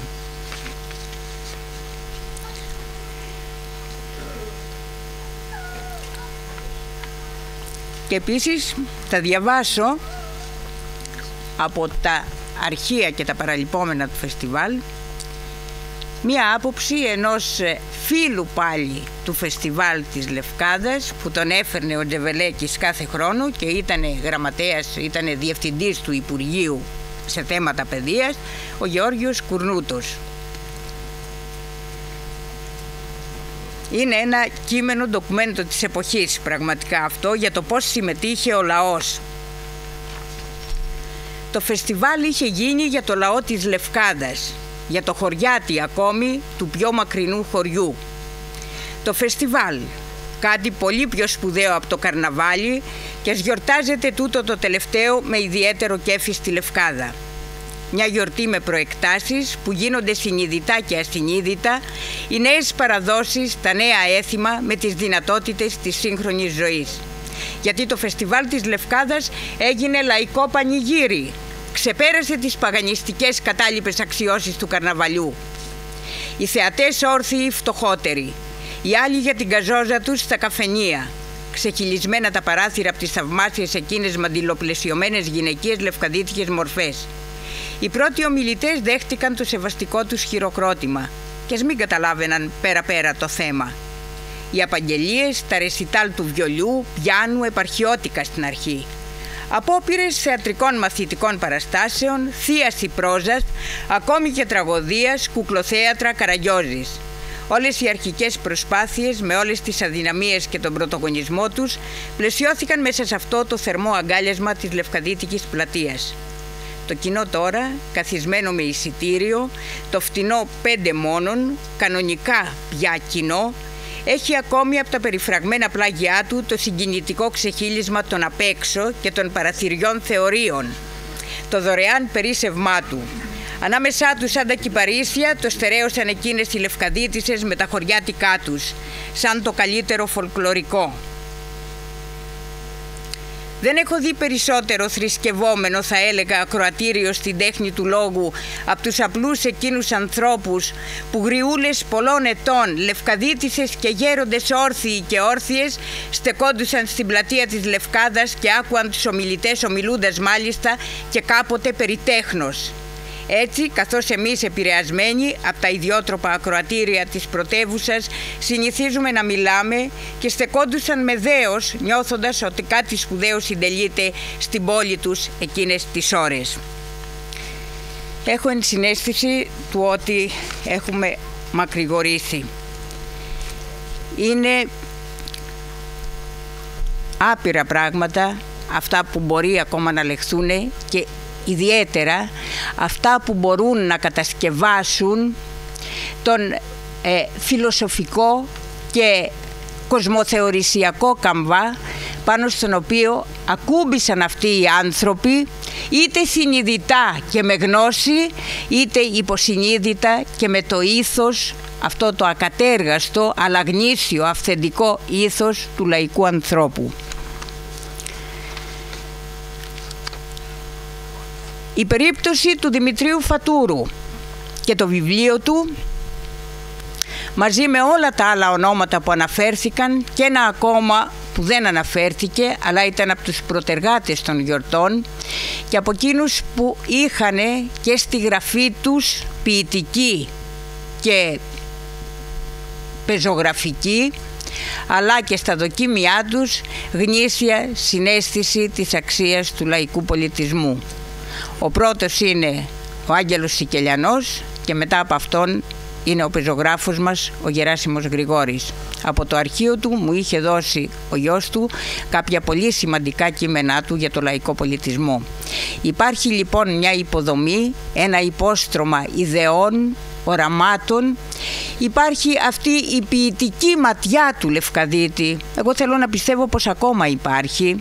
Δεν είναι τυχαίο που βγαίνουν πολλές ποιητικές συλλογές ακόμα, πέρα από τις όποιες αξιολογήσεις. Νομίζω ότι έχουμε την ικανότητα ακόμα, σαν Επτανήσιοι, σαν Λευκαδίτες, να έχουμε αυτή την ποιητική έξαρση πάνω από τον εξαντικειμενισμένο κόσμο. Και αυτό θα ήθελα να μείνει σαν παρακαταθήκη και στις κοινωνικές μας σχέσεις και στην κοινωνική μεταξύ μας αλληλεγγύη και στα στοιχήματα που πρέπει να βάλουμε μελλοντικά για τον τόπο μας. Σας ευχαριστώ πολύ.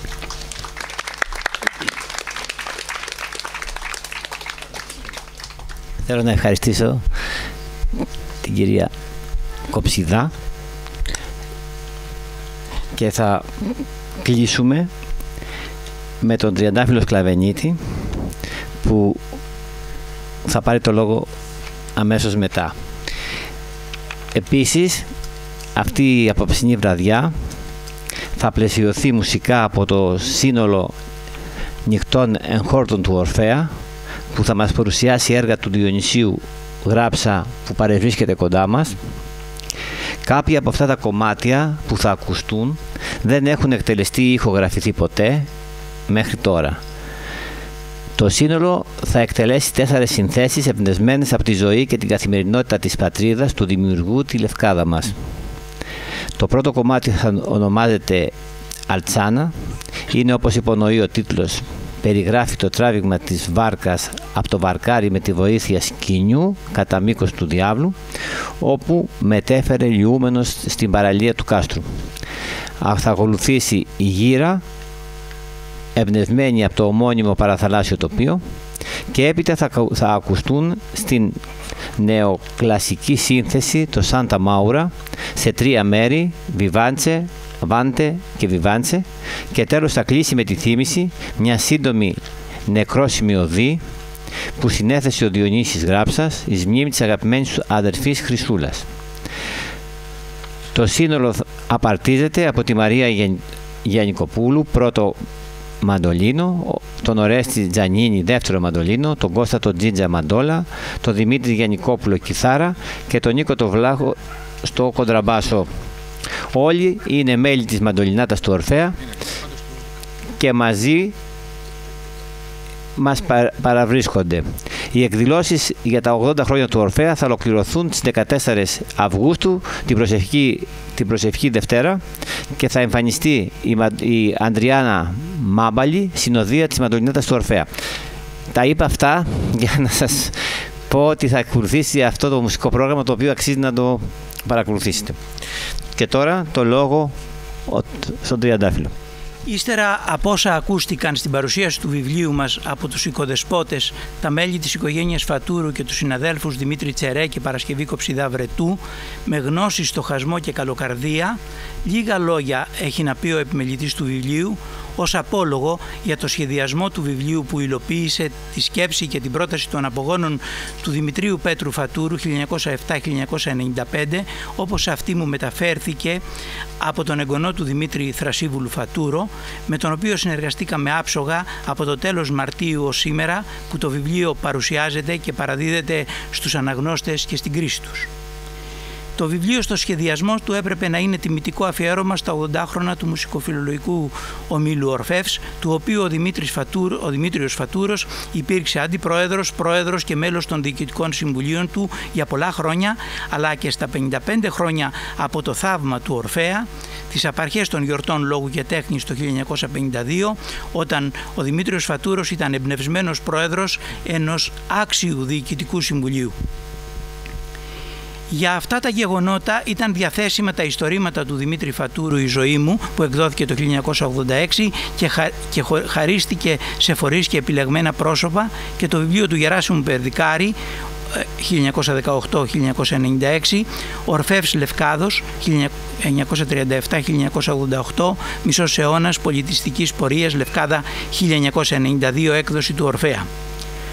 Ο Δημήτρης Φατούρος και ο συνεργός του στα καλά έργα, Κώστας Κατοπόδης, ο συντονιστής της απόψινής μας εκδήλωσης, ήξεραν ότι στα ΓΑΚ, Αρχεία Νομού Λευκάδας, είχε παραδοθεί το αρχείο του Αντώνη Τζεβελέκη, εμπνευστή και οργανωτή των γιορτών λόγου και τέχνης από το 1955 και ύστερα, από την κόρη του κυρία Λιζέτα Τζεβελέκη, στο οποίο υπήρχαν φάκελοι για την προσπάθεια του 1952. Εγώ επίσης γνώριζα ότι στα ίδια αρχεία ο Δημήτριος Φατούρος είχε παραδώσει το 1959 φάκελο με 36 τεκμήρια από την προσπάθεια του Ορφέα το 1952, από το διαβαστικό έγγραφο που είχε θησαυρίσει ο Τέλης Χαραμόγλης μέσα στο αντίτυπο του βιβλίου «Η ζωή μου». Την ύπαρξη του φακέλου μου επιβεβαίωσε και ο φίλος μου Δημήτρης Τσερές, για 6 χρόνια αποσπασμένος από το σχολείο του στο αρχείο ως προϊστάμενος 1987-1993. Είχα την ελπίδα επίσης ότι θα μπορέσω να χρησιμοποιήσω το αρχείο του Ορφέα.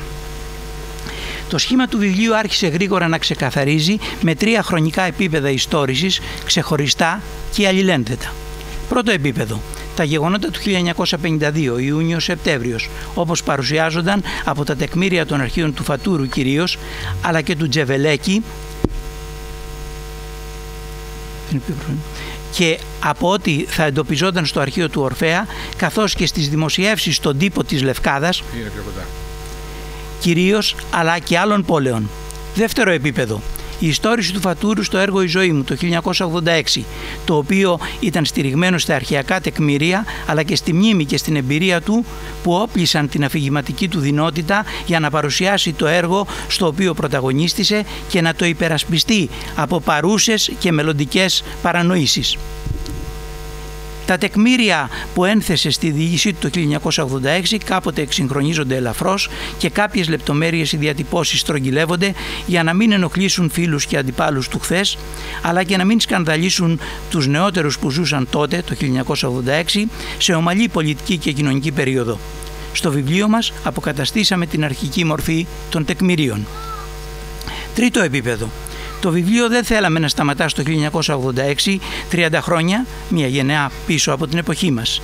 Ύστερα έπρεπε να υπάρχει μια σύνθεση των 2 επιπέδων 1952 και 1986, των τεκμηρίων και της ιστόρησης αντίστοιχα, αλλά και των λίγων μεταγενέστερων προσεγγίσεων του θέματος, για να βοηθηθεί ο αναγνώστης να σχηματίσει τη δική του εικόνα.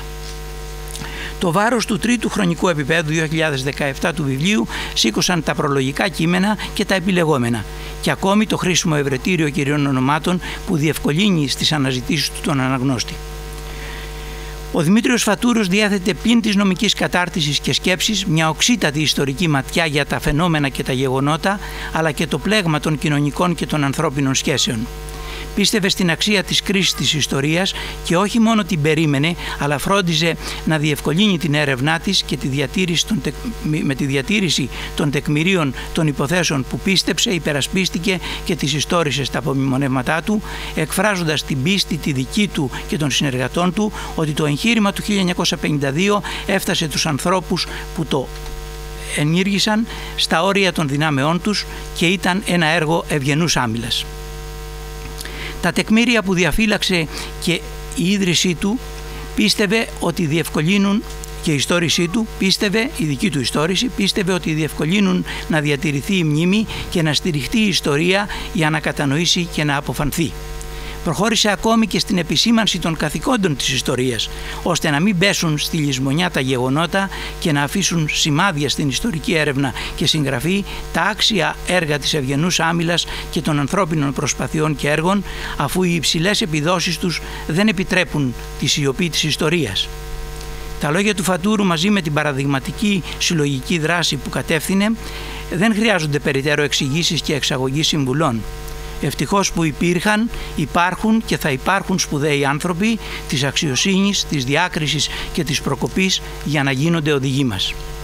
Τελειώνοντας, θέλω να ευχαριστήσω άλλη μια φορά το συνεπιμελητή της έκδοσης του βιβλίου μας, τον Δημήτρη Φατούρο, για τη συνεργασία μας και τις λίγες αλλά μακρές μας συζητήσεις για τα θέματα του βιβλίου που έπαιρναν και τη μορφή, θα έλεγα, ελεύθερων σεμιναριακών συζητήσεων.